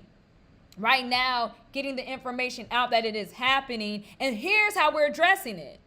And, well, I don't think niggas should be giving cash payments. All right, well, what about housing discrimination? What about land allotments? What about rental assistance for the rest of their lives? Because once this community thrives, it's going to uplift the economy, and then they will have black people to thank for the economy.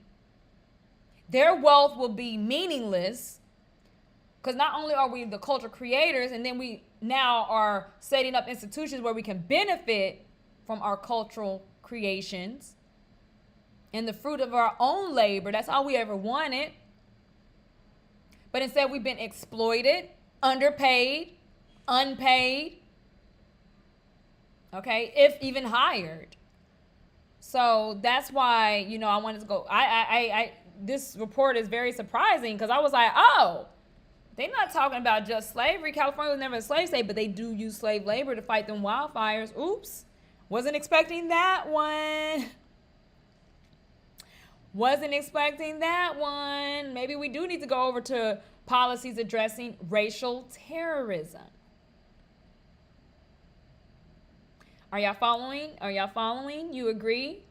Do you think that you could do that for those that are saying, how do we also get involved with reparations and what's happening? Because let's be honest, y'all don't probably see too many people on your timeline talking about reparations outside of Lady Lila Brown here.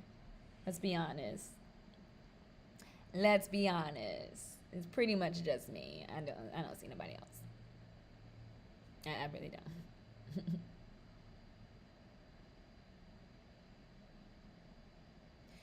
Whew, this is a lot. It's a lot. Racial terrorism. I call it terrorism. I don't try to, it's racial. I call it terrorism. Or you can call it racial terror as well. They were very extensive. Extremely comprehensive. They did that.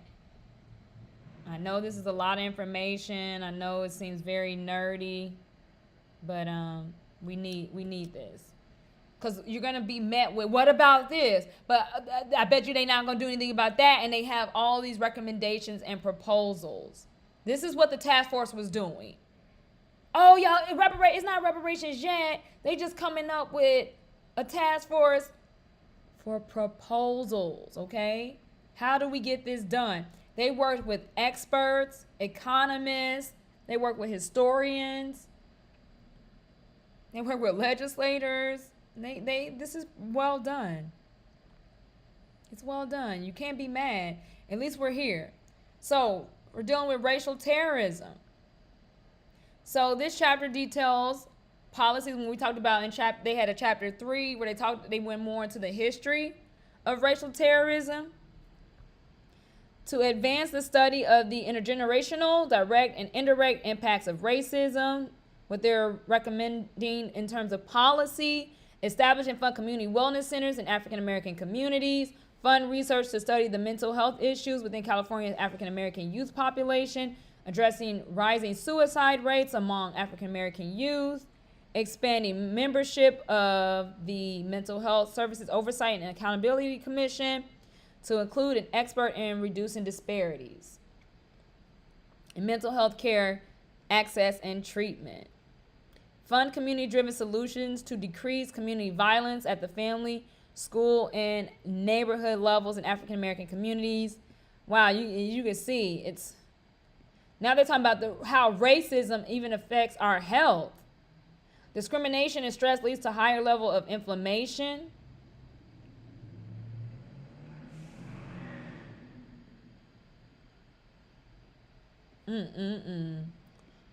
Man, these people are terrorists.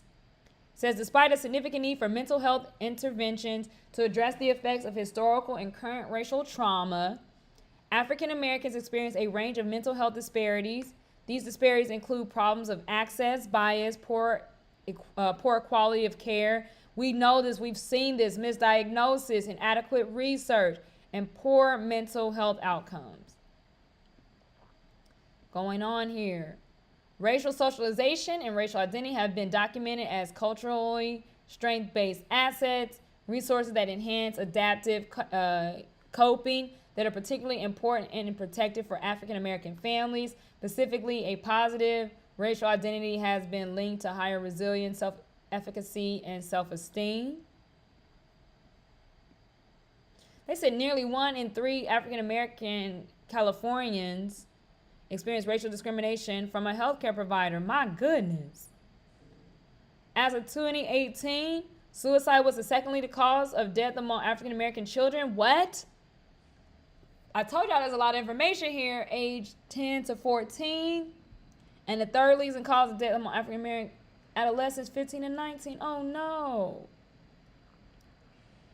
Oh my goodness. African American youth are less likely than white youth to receive mental health treatment even after a suicide attempt. Oh my gosh. Oh my goodness. Guidelines for assessing depression symptoms in children must note the lack of cultural relevance and empirically supported approaches to assessing depression in African American children. African American youth may express symptoms differently than other populations. We do not go through things the same way, just a different group of people.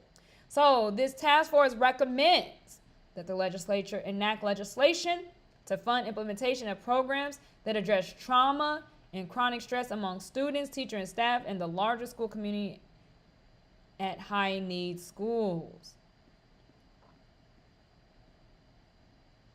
Ugh. Higher discrimination rates for African Americans if they are LGBTQIA+. Dang. Don't want to get into all that. That's a whole other group. One study indicated that African American LGBTQ+ students were subject to school discipline even when they were being victimized. No! I don't like to hear this. Oh my gosh.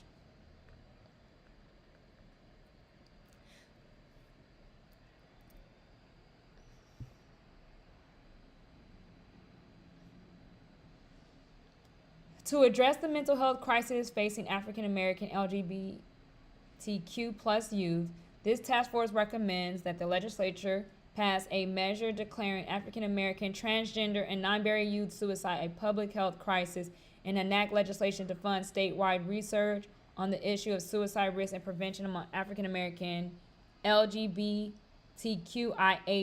youth. Y'all look at all of this. Oh my goodness. 14% of African American LGBTQ+ individuals had to teach their doctor about their sexual orientation to get appropriate care. Who has time to be teaching anybody? Oh my gosh. Compared to white students, African American students are 2 to 3 times more likely to receive a diagnosis of emotional disturbance in schools.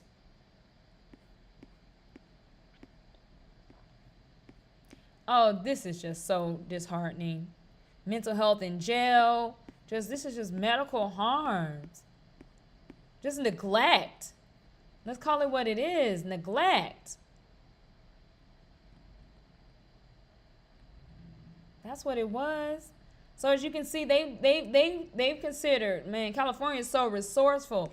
They considered all of the above. So as you can see, this is a comprehensive report on how to address racial injustices that were deliberately targeting particular groups of people.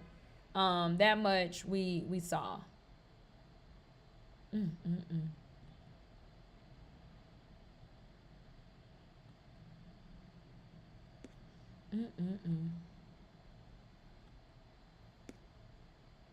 I can't believe some of this.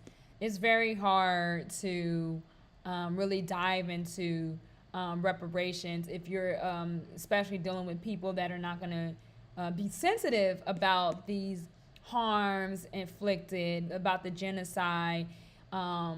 also understanding what this does to our people in terms of mental health.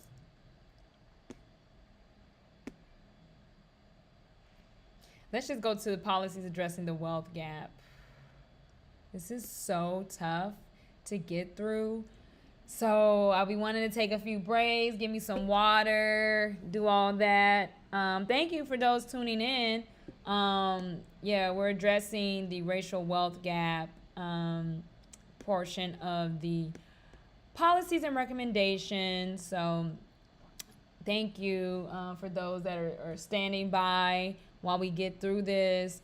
I can't, of course, go through this entire Reparations Task Force final report, but there's an executive summary that I might be able to get into as well, just to kind of wrap this up. And oh my gosh, we'll probably in the next video keep this conversation going. I really wanted to get into the 100 plus active politicians, or at least in modern history, recent memory, that have at least one ancestor that owned slaves.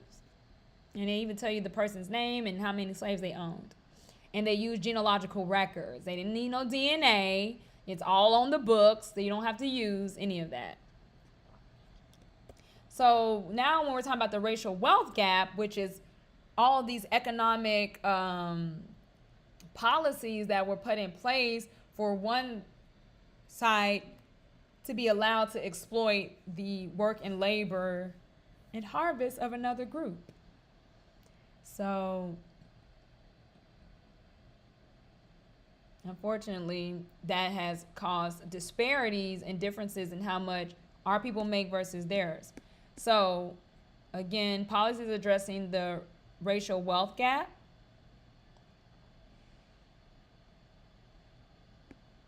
So as you can see here, this chapter details proposals. Again, chapter 13 talked about the racial wealth gap, and now here are the policy recommendations. As you can see, even in the recommendations, they're still quoting facts. So I can only imagine what the harms were detailing. And like I said, I don't have the stomach for that right now, in addition to everything that's going on with the Supreme Court. But it says, fund and conduct a study. This is their policy recommendation.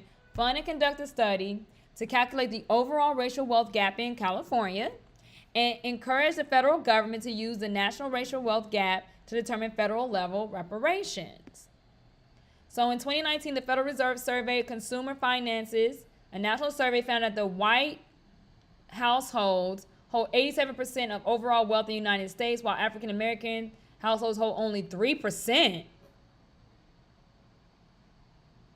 Wait, what? In 2019 dollars, the median white family held $184,000 in wealth, compared to only, that sounds about right, $23,000 for the median African American family. Do y'all see this? If you don't think that that was strategic, if you don't think that that was deliberate, if you don't think that was the result of policies made, well, here's the Reparations Task Force to address these wealth gaps.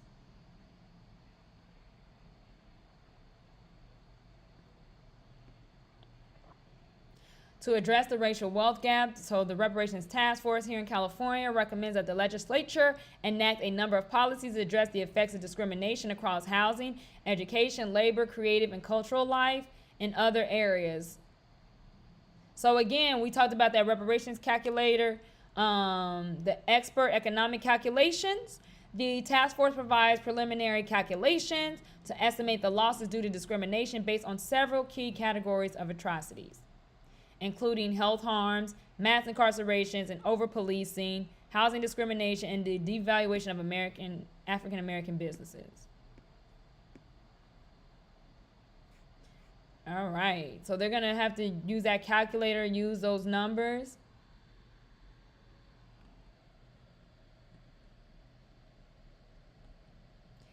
And determining how to address this gap and how to close that gap, because that's a huge gap. That's not just, oh, they're lazy and they're not educated enough. That is the direct effects of slavery. I think we can all agree. Decades, more than a century of racial terrorism. That is what they were able to muster. This was all about money. Thank you for when we were talking about the medical harms. Sonny chimed in and said, they are not suicidal, they are homicidal, and they are showing it. Ooh, yeah. You have to talk about the fact that our culture has been demonized, our women have been vilified, there's been the adultification of our youth, so they've been treated like adults even when they're just simply babies and minors. Everything they've ever done to us has been accounted for. It's well documented. We needed a study of research. Like I said, I know this is a lot of information, and most people are not going to sit and really go through this. I'm doing so publicly through my social media, on my YouTube and my Facebook. Again, whether you're listening live or later, this information is not going to be outdated. This may be something that even in the future somebody can come back and reference. So it's a lot of good information here. Lots and lots of good information. So essentially, this is all about closing the racial wealth gap. All of this is about understanding why was all these atrocities being done. We had colonization moving in, putting in capitalism, installing capitalism. That's what this was all truly about. So I'm gonna let's see if we got any more national news in covering this. A lot of international press has been covering this. National news, of course, but mainly a lot of California local news. So thank you so much for watching and asking questions and chiming in, because your voice matters here too. I don't know if we ever got the White House to comment on the Supreme Court ruling, but the Supreme Court's out of control. And I just wanted to, it's so much more deeper than what I can even say right now. So,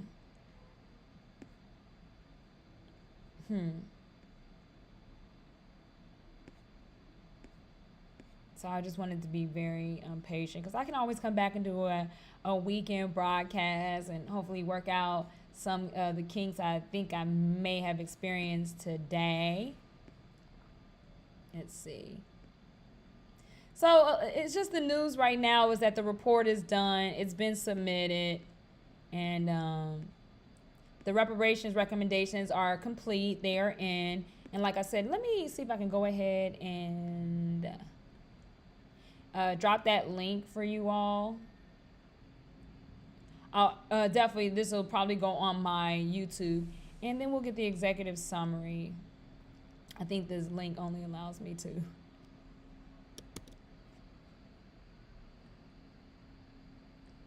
And I'll be sure to, if you guys want to come back, and you'll see the comment went to my, I wish I could have got some more hearts. Like, dang, y'all didn't give me no hearts today. I didn't get a lot of hearts or anything. Dang, I wish you could have gave me some thumbs up. Please take some time to do so now. This was a labor of love, but it was still labor.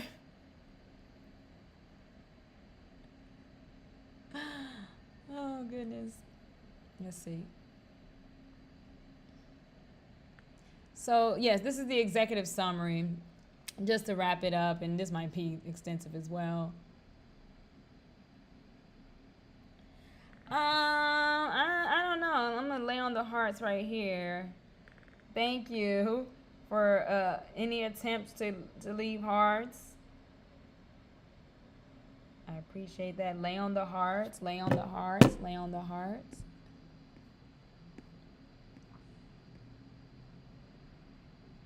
And so again, we're going to get right back into this. And this is just to kind of recap what we've already discussed. I don't know if anyone else is chiming in or tuning in, but the introduction and background, which we were able to do. Just, I wanted to at least let you all know, even though you may not be in California, still wanted to let you know how things are progressing here, give you some hope. And hopefully this happens with you as well. They said more than 50% of U.S. presidents from 1789 to 1885 enslaved African Americans. Jesus. Insane. Today, 160 years after the abolition of slavery, its badges and incidents remain embedded in the political, legal, health, financial, educational, cultural, environmental, social, and economic systems in the United States of America.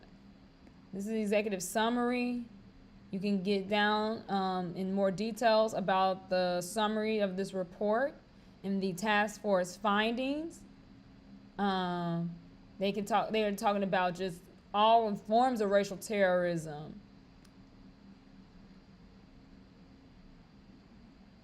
Talking even about definitions. This report uses the term white supremacy or white supremacists to identify groups of individuals who believe that white people are superior to people of other races. When used this way, white supremacy describes individual prejudice. They use the white supremacy in the American context to describe the racist premise upon which social and legal rules and practices are formed with the intention of discriminating or enacting violence against African Americans among other marginalized groups. So that when it's always like white supremacy hurt us, but it also hurt other groups, and then it's this other thing. Fugitive slave laws and the executive summary is just really pretty much wrapping up that. So enslavement nationally, ooh, look at this. Oops, excuse me. Oh, somebody said reparations in Tennessee. I can dig it. I can dig it.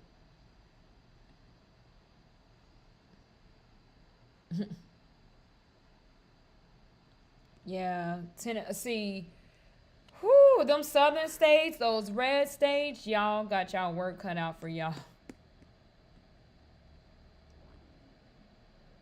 I was trying to see this a little bit more clear. It says the American colonial slave codes created a new type of slavery.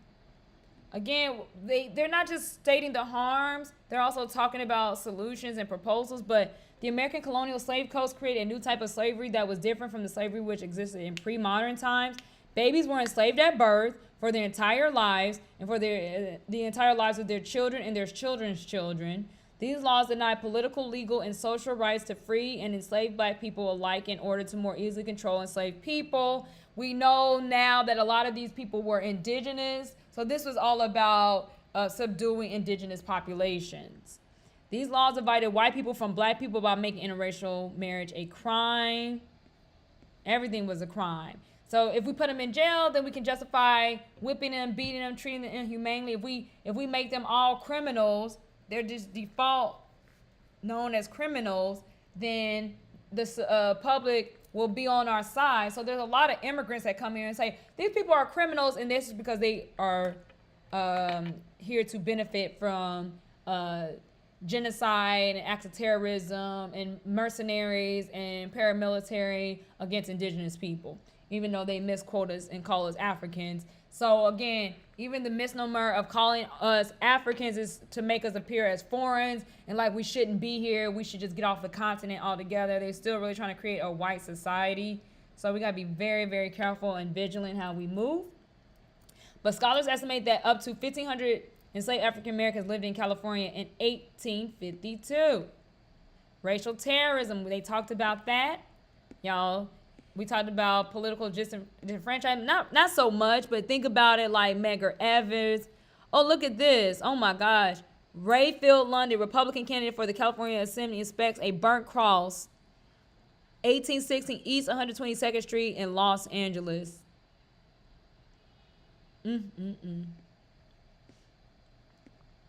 So they talk about it nationally, they break it down nationally and what happened locally in California. You'll come to find out this national report can be used as a basis to figure out what happened to your ancestors, like she said, in Tennessee or Georgia, Alabama, Arkansas, Missouri, and so on and so forth. So what happened with housing segregation? America's racial hierarchy was the foundation of a system of segregation in the United States after the Civil War. The aim of segregation was not only to separate, but also to force African Americans to live in worse conditions in nearly every aspect of life. I mean, this is strategic.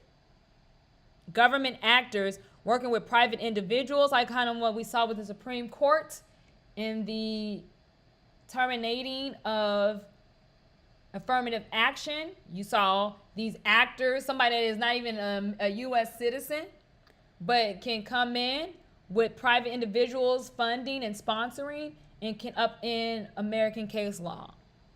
Actively segregated America into African American and white neighborhoods. Although this system of segregation was called Jim Crow in the South, it existed by less obvious yet effective means throughout the entire country, including California. So again, they breaking this up nationally and then state. Nationally and then directly to the state. Oh my gosh. Redlining, y'all know what that was about. Damn. They gotta pay for that. It's more heinous a crime, the more you have to pay. Nationally, non-white school district gets $23 billion less. So they don't think there should be reparations for that? Oh, they don't let y'all get the little hearts over there anymore? Oh. Okay. That's unfortunate. All right, I'll just keep trying. I'll go over to the live chat. I'll scroll over in the comment section. Well, thank you for trying. Thank you. Thank you, thank you, thank you.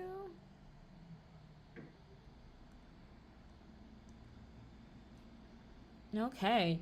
So our schools are getting $23 billion less than predominantly white school districts. What? So remember, they're like, well, this, that, and the other. Well, that's just the way it is, huh? What people say, that's just the way it is. Well, here we go. In 1874, the California Supreme Court ruled that segregation in the state's public schools was legal. Just like the Supreme Court says some things are unconstitutional, they said racial segregation was legal. A decision that predated the U.S. Supreme Court's infamous separate but equal case that was Plessy versus Ferguson. Racism in environmental and infrastructure. Again, this is the executive summary, but the final report is way more detailed just to kind of let you know. These are all the things we're citing. No stone left unturned. Okay, I got you. Thank you, Zola. Thank you so much for letting me know. Great. Not sure what's going on with that, but I wish you guys can give more hearts. All right. Scholars have found that racial discrimination exists at every stage of the child welfare process. Oh, this is so much. Control over creative, cultural, and intellectual life. During slavery, this is on a national scale, not just California, but this report is so comprehensive, you're going to be able to use this for your own state. You're going to be able to use this for your own states. Here we are. During slavery, state government controlled and dictated the forms and content of African American artistic and cultural production. Oh, really? Of course, we still see that with hip hop music today, do we not? After the Civil War, governments and politicians embraced minstrelsy, those minstrel shows, minstrelsy, which was a popular racist and stereotypical depiction of African Americans through song, dance, and film. Come on, Hollywood. Shit, especially Hollywood. Federal and state governments failed to protect African American artists, culture makers, and media makers from discrimination and simultaneously promoted discriminatory narratives. They was capitalized off of it. My goodness. Federal and state government allowed white Americans to steal African American art, and culture with impunity, depriving African American creators of valuable copyright and patent protections. Oh my gosh.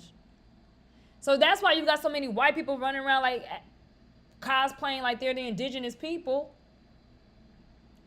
State governments deny African American entrepreneurs and cultural makers access to leisure sites, business licenses, and funding for leisure activities. Yo, when there's so many people that are against the idea of there being any form of reparations for our people, they don't want to see no kind of legal remedy. And guess what? Guess what? This is the proof right here.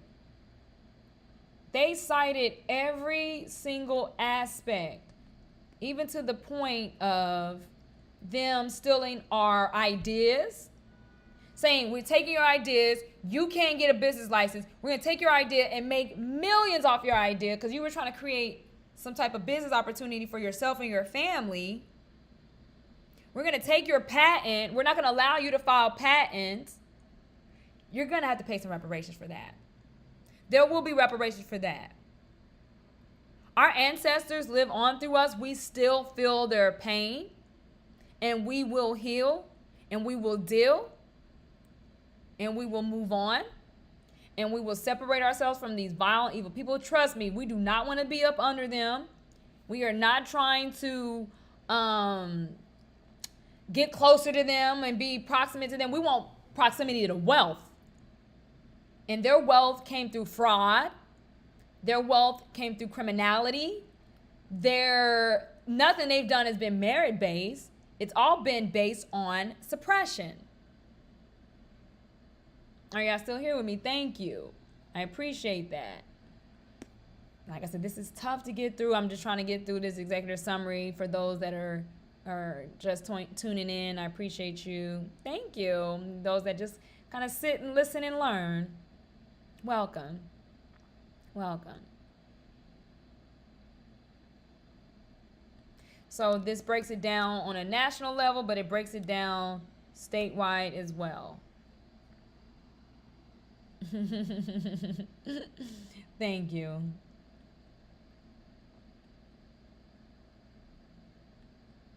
Thank you, thank you, thank you. I appreciate you all. Yes, we want proximity to wealth. It's not about being close to white people. So in California, we got Hollywood out here. In California, city governments decimated thriving African-American neighborhoods with vibrant artistic community. So even when we said, okay, I'm an artist, I'm going to go to this side of town, I'm going to hang out with the other artists, we're going to create families and communities, and this person is artistic with their cuisine, this person artistic with sound, this person artistic with colors and paint, this person artistic with fashion, and we're going to create something, and people are going to come here and spend their money, bloop, run through it, decimate it, gentrification, redlining. They punish and penalize African-American students for their fashion, hairstyle, and appearance. State-funded California museums have excluded African-American art from their institutions. If the artists are not getting to the museums, the artists don't get paid. Y'all, this was intricate. It was intrinsic. It was well thought out. It was strategic. It was practiced in so many various forms. California has criminalized African-American rap artists, as California courts have allowed rap lyrics to be used as evidence related to street gang activity. California has also been home to numerous racist monuments and memorials for centuries. All right, going on. Stolen labor, hindered opportunity. According to one Metro study, from 1989 to 2014, employment discrimination against African-Americans had not decreased. An unjust legal system, as you all know. They had a convict leasing system in the South, so even if you escaped to California, they could re-enslave you, and then they would trump up the charges. These were all, look at these indigenous people. Used to be able to work these lands and crops for their own families to succeed.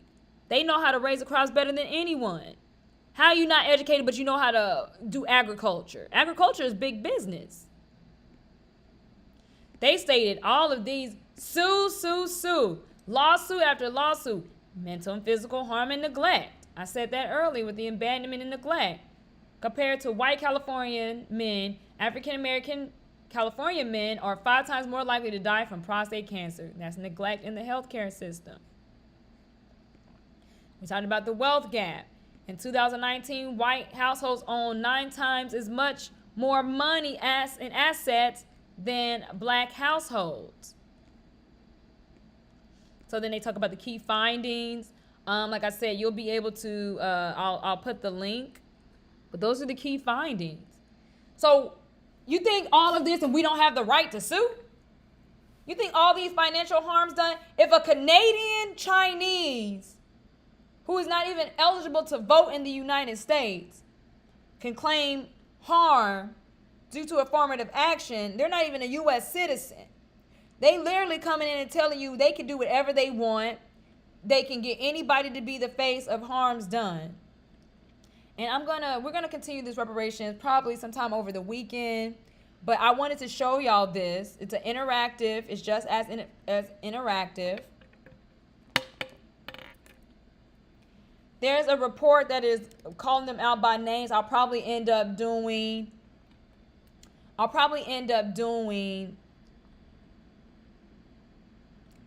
a TikTok on it. I'll probably end up doing a TikTok on it. But here is more than 100 lawmakers, legislatures, politicians. Let's get into it. And then we can enjoy our Friday. TGIF. Thank the gods it's Friday. All right. Among America's political elite, Reuters did an extensive investigative report.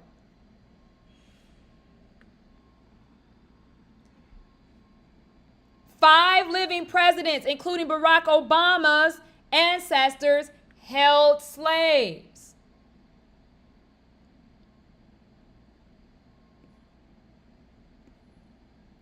Two Supreme Court justices, direct ancestors, held enslaved persons. 11 current governors. 11 governors. Among America's political elite, 11 governors held slaves.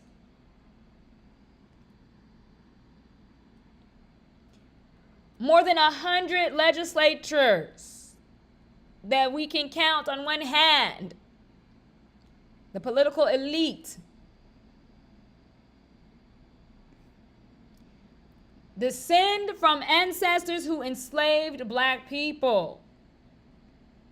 This is their little family secrets. These are the family secrets. We are being very specific here, coming in from the Pacific. We over here, the Pacific, we keep it real specific. According to an extensive report, thanks to Reuters, you can trace people through their surnames in their ancestral genealogical records. It's not that hard to find. More than 100 U.S. leaders, lawmakers, presidents, governors, and justices have slaveholding ancestors. A Reuters examination found only a few are even willing to talk about their ties to America's original sin. A lot of them didn't even want to provide commentary. So again, this article, I'll put this article here. You know, Henry Louis Gates, he does the genealogical. He really tells you you can do your own genealogy. Now, look at this here. Oil painting of an enslaved person captured on African coast. Collection of the Smithsonian National Museum of African American History and Culture. I can almost guarantee you this is not Africa. I can almost guarantee you this is depiction right here in these They shipped people to Africa because they wanted this to be a white nation. They shipped our people to the Caribbean. I know it's hard to believe that the colonizing terrorists lied to you, but they lied to us about our origins. Listen to us. We are telling you. A slave coffle passing the Capitol circa 1815. Do these look like fucking Africans to you? These look like sombrero Negroes. Many abolitionists use imagery such as this to emphasize the hypocrisy of slavery in the nation's capital and America's writ large. This is all within the Library of Congress. These are indigenous. These are expelled Europeans, Spaniards, indigenous people, creating community. And here comes the whites who are just now realizing that there's more to this United States, and they got to go so they can come in. These people who've been here, had lives here, businesses here, brotherhood. Look at all the men. How? After countless wars. This is 1815. Many of these men probably fought in the American Revolutionary War. All right, we're going to start with Lindsey Graham, U.S. Senator for South Carolina. Direct ancestor. They put the direct ancestor here. Relationship, great-great-great-grandfather. The great-great-great-grandfather of, the 3 times great-grandfather of Senator Lindsey Graham, a Republican from South Carolina. After the death of Graham's direct ancestor, Joseph Maddox, a receipt from the sale of his estate was prepared. Date February 1st, 1845. This is after your American Revolutionary War. This United States has instituted itself as a slave-holding nation that will profit from the labor of indigenous and expelled people. It shows the sale of 8 people Maddox had enslaved. Among them were 5 children. All right. Their names are listed in look, right here, y'all.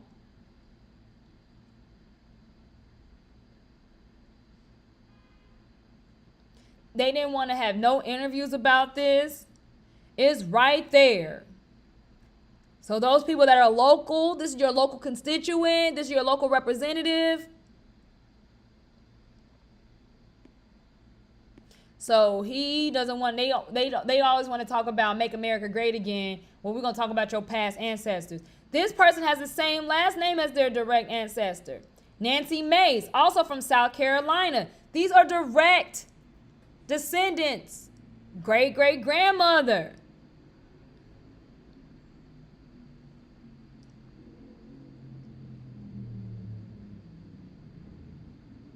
Right there. So these slave narratives, you're going to find a lot of these slave narratives. Almost every state commissioned slave narratives. They did that for us so we can have the information today. Look at I told y'all the Asians had slaves. I told you. These are who you call the Native Americans.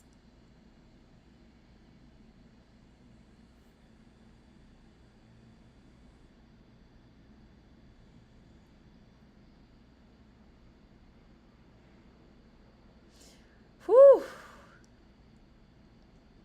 So these people went on and had lives. They saw that they were petitioning for emancipation even before the Emancipation Proclamation. We had to petition for freedom. So she from Illinois. So Asian people also held slaves. Are y'all following? Those of y'all, which I like to call Native American. So we can even break this up.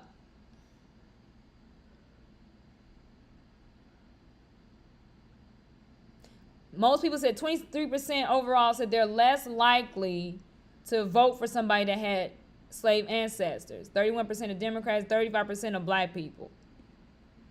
Let me find out you had slaveholding ancestors. I'm not voting for you. They got some more information there. Ooh, what's this?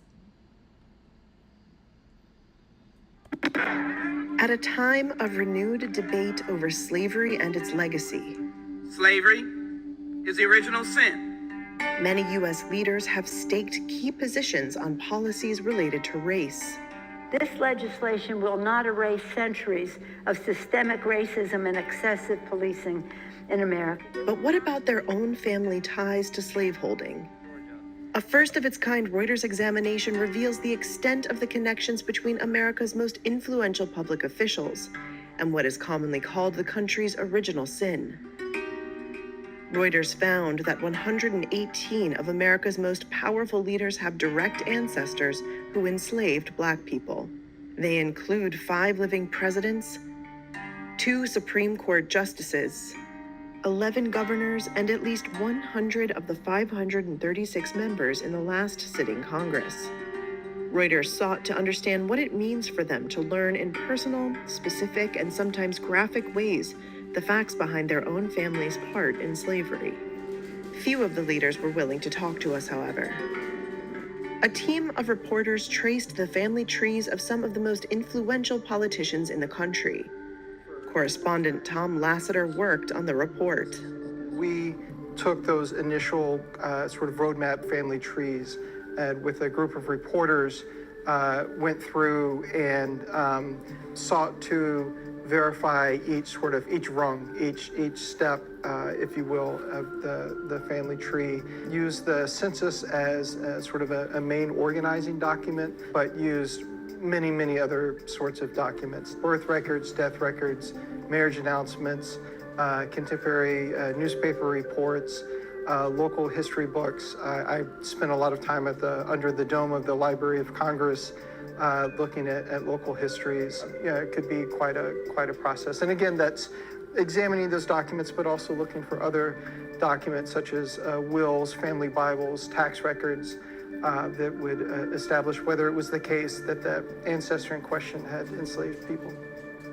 The Reuters research was vetted by board-certified genealogists who reviewed each case that linked a slaveholding ancestor to a contemporary leader.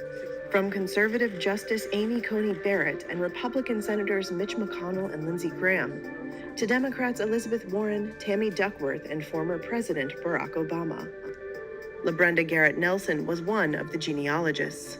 You know, the contrast between President Obama, whom you don't associate with enslavers, and then Amy Coney Barrett, they're people at opposite ends of the political spectrum in many ways, but they have this in common, and that illustrates how integral a part slavery was to the country. There's a discussion of slavery as a thing that just existed, and not a question of, well, who enslaved those people? I mean, specifically, who enslaved those people? And you know, who were their families? What did it mean for their families? Who were the people who they enslaved?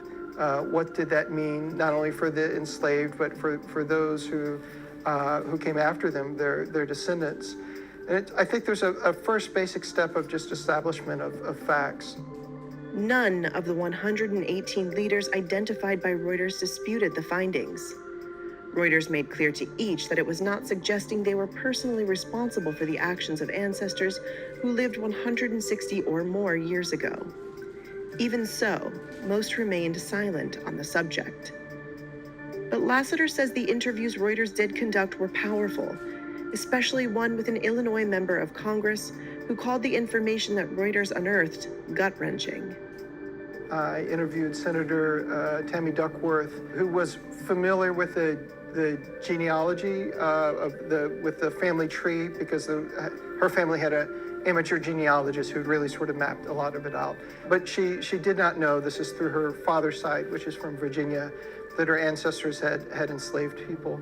And, you know, she just spoke very frankly about sort of her sense of pride of being a member of the Daughters of the American Revolution, that if she was going to sort of celebrate that part of her family heritage, that she needed to also, you know, reckon with and sort of look squarely at the fact that her ancestors, two of whom had enslaved people.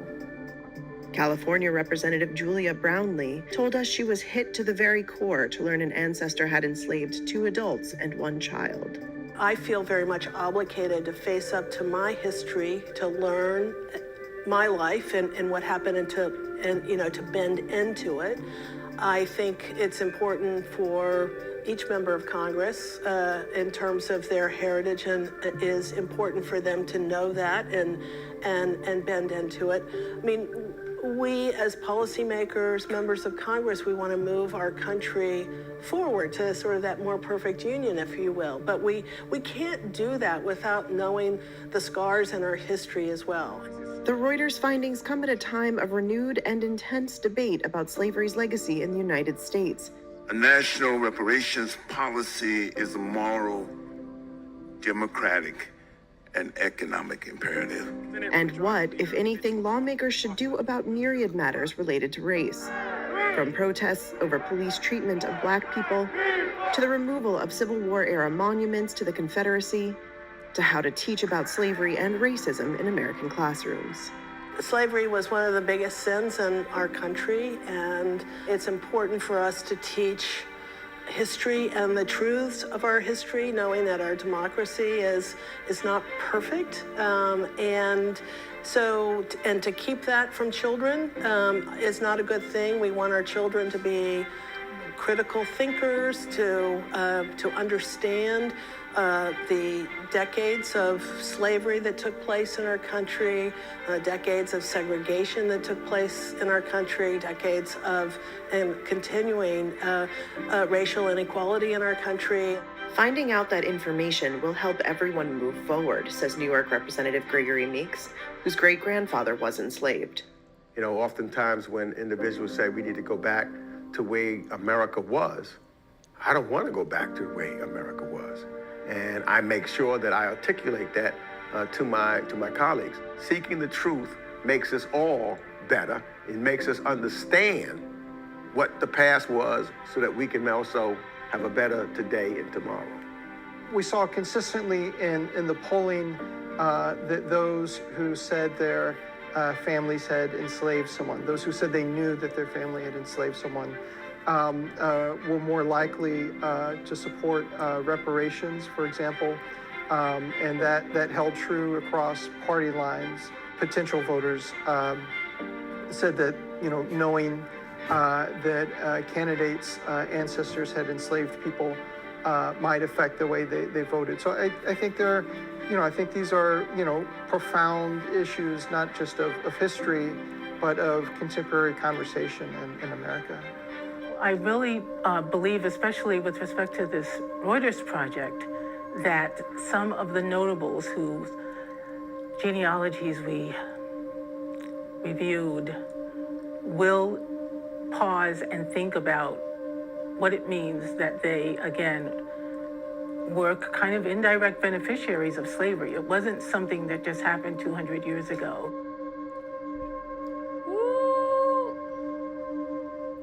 Oh my gosh. Great report. Great report. All right. Thank you for watching and listening to that. That's pretty damning. And all of a sudden it's like maybe they will support reparations because it's right there in their face and they're making it real. When you talk about slavery from a Hollywood perspective, you're going to get a lot of pushback because it's like, oh, that's like a fairy tale, like a Bible story, a biblical myth. Yeah, so, yeah. So when you make it real, now I am looking forward to the reparations advocates really pulling through this, really combing through this, finding their representative and putting this back in their face. I'm looking forward to that. Those advocating and just very vocal, very strong about reparations. I'm so wanting to see this story get out. So I really wanted to promote this story as well. I'll be sharing some more clips on my TikTok. But I thank you so much for tuning in. We've been going on 2 hours strong here. And I feel like we're still just touching the tip of the iceberg. But it was a tumultuous week. For the Supreme Court. They were acting up, acting out. Thank you so much. I appreciate you all for tuning in. Thank you. We got it in. I try to do these broadcasts a little bit more often now, so I can get all this information, but this was just really gut-wrenching this week. It was very difficult, and I just wanted to kind of check in with you all, see how you all are doing, and hopefully we can continue the conversation. But if not, I just wanted to at least log my report. So thank you. Reparations is coming. It's on the way. We're going to make this national. It's going to be federal, starting from California. And the Supreme Court showing you the history and legacy of racial terrorism.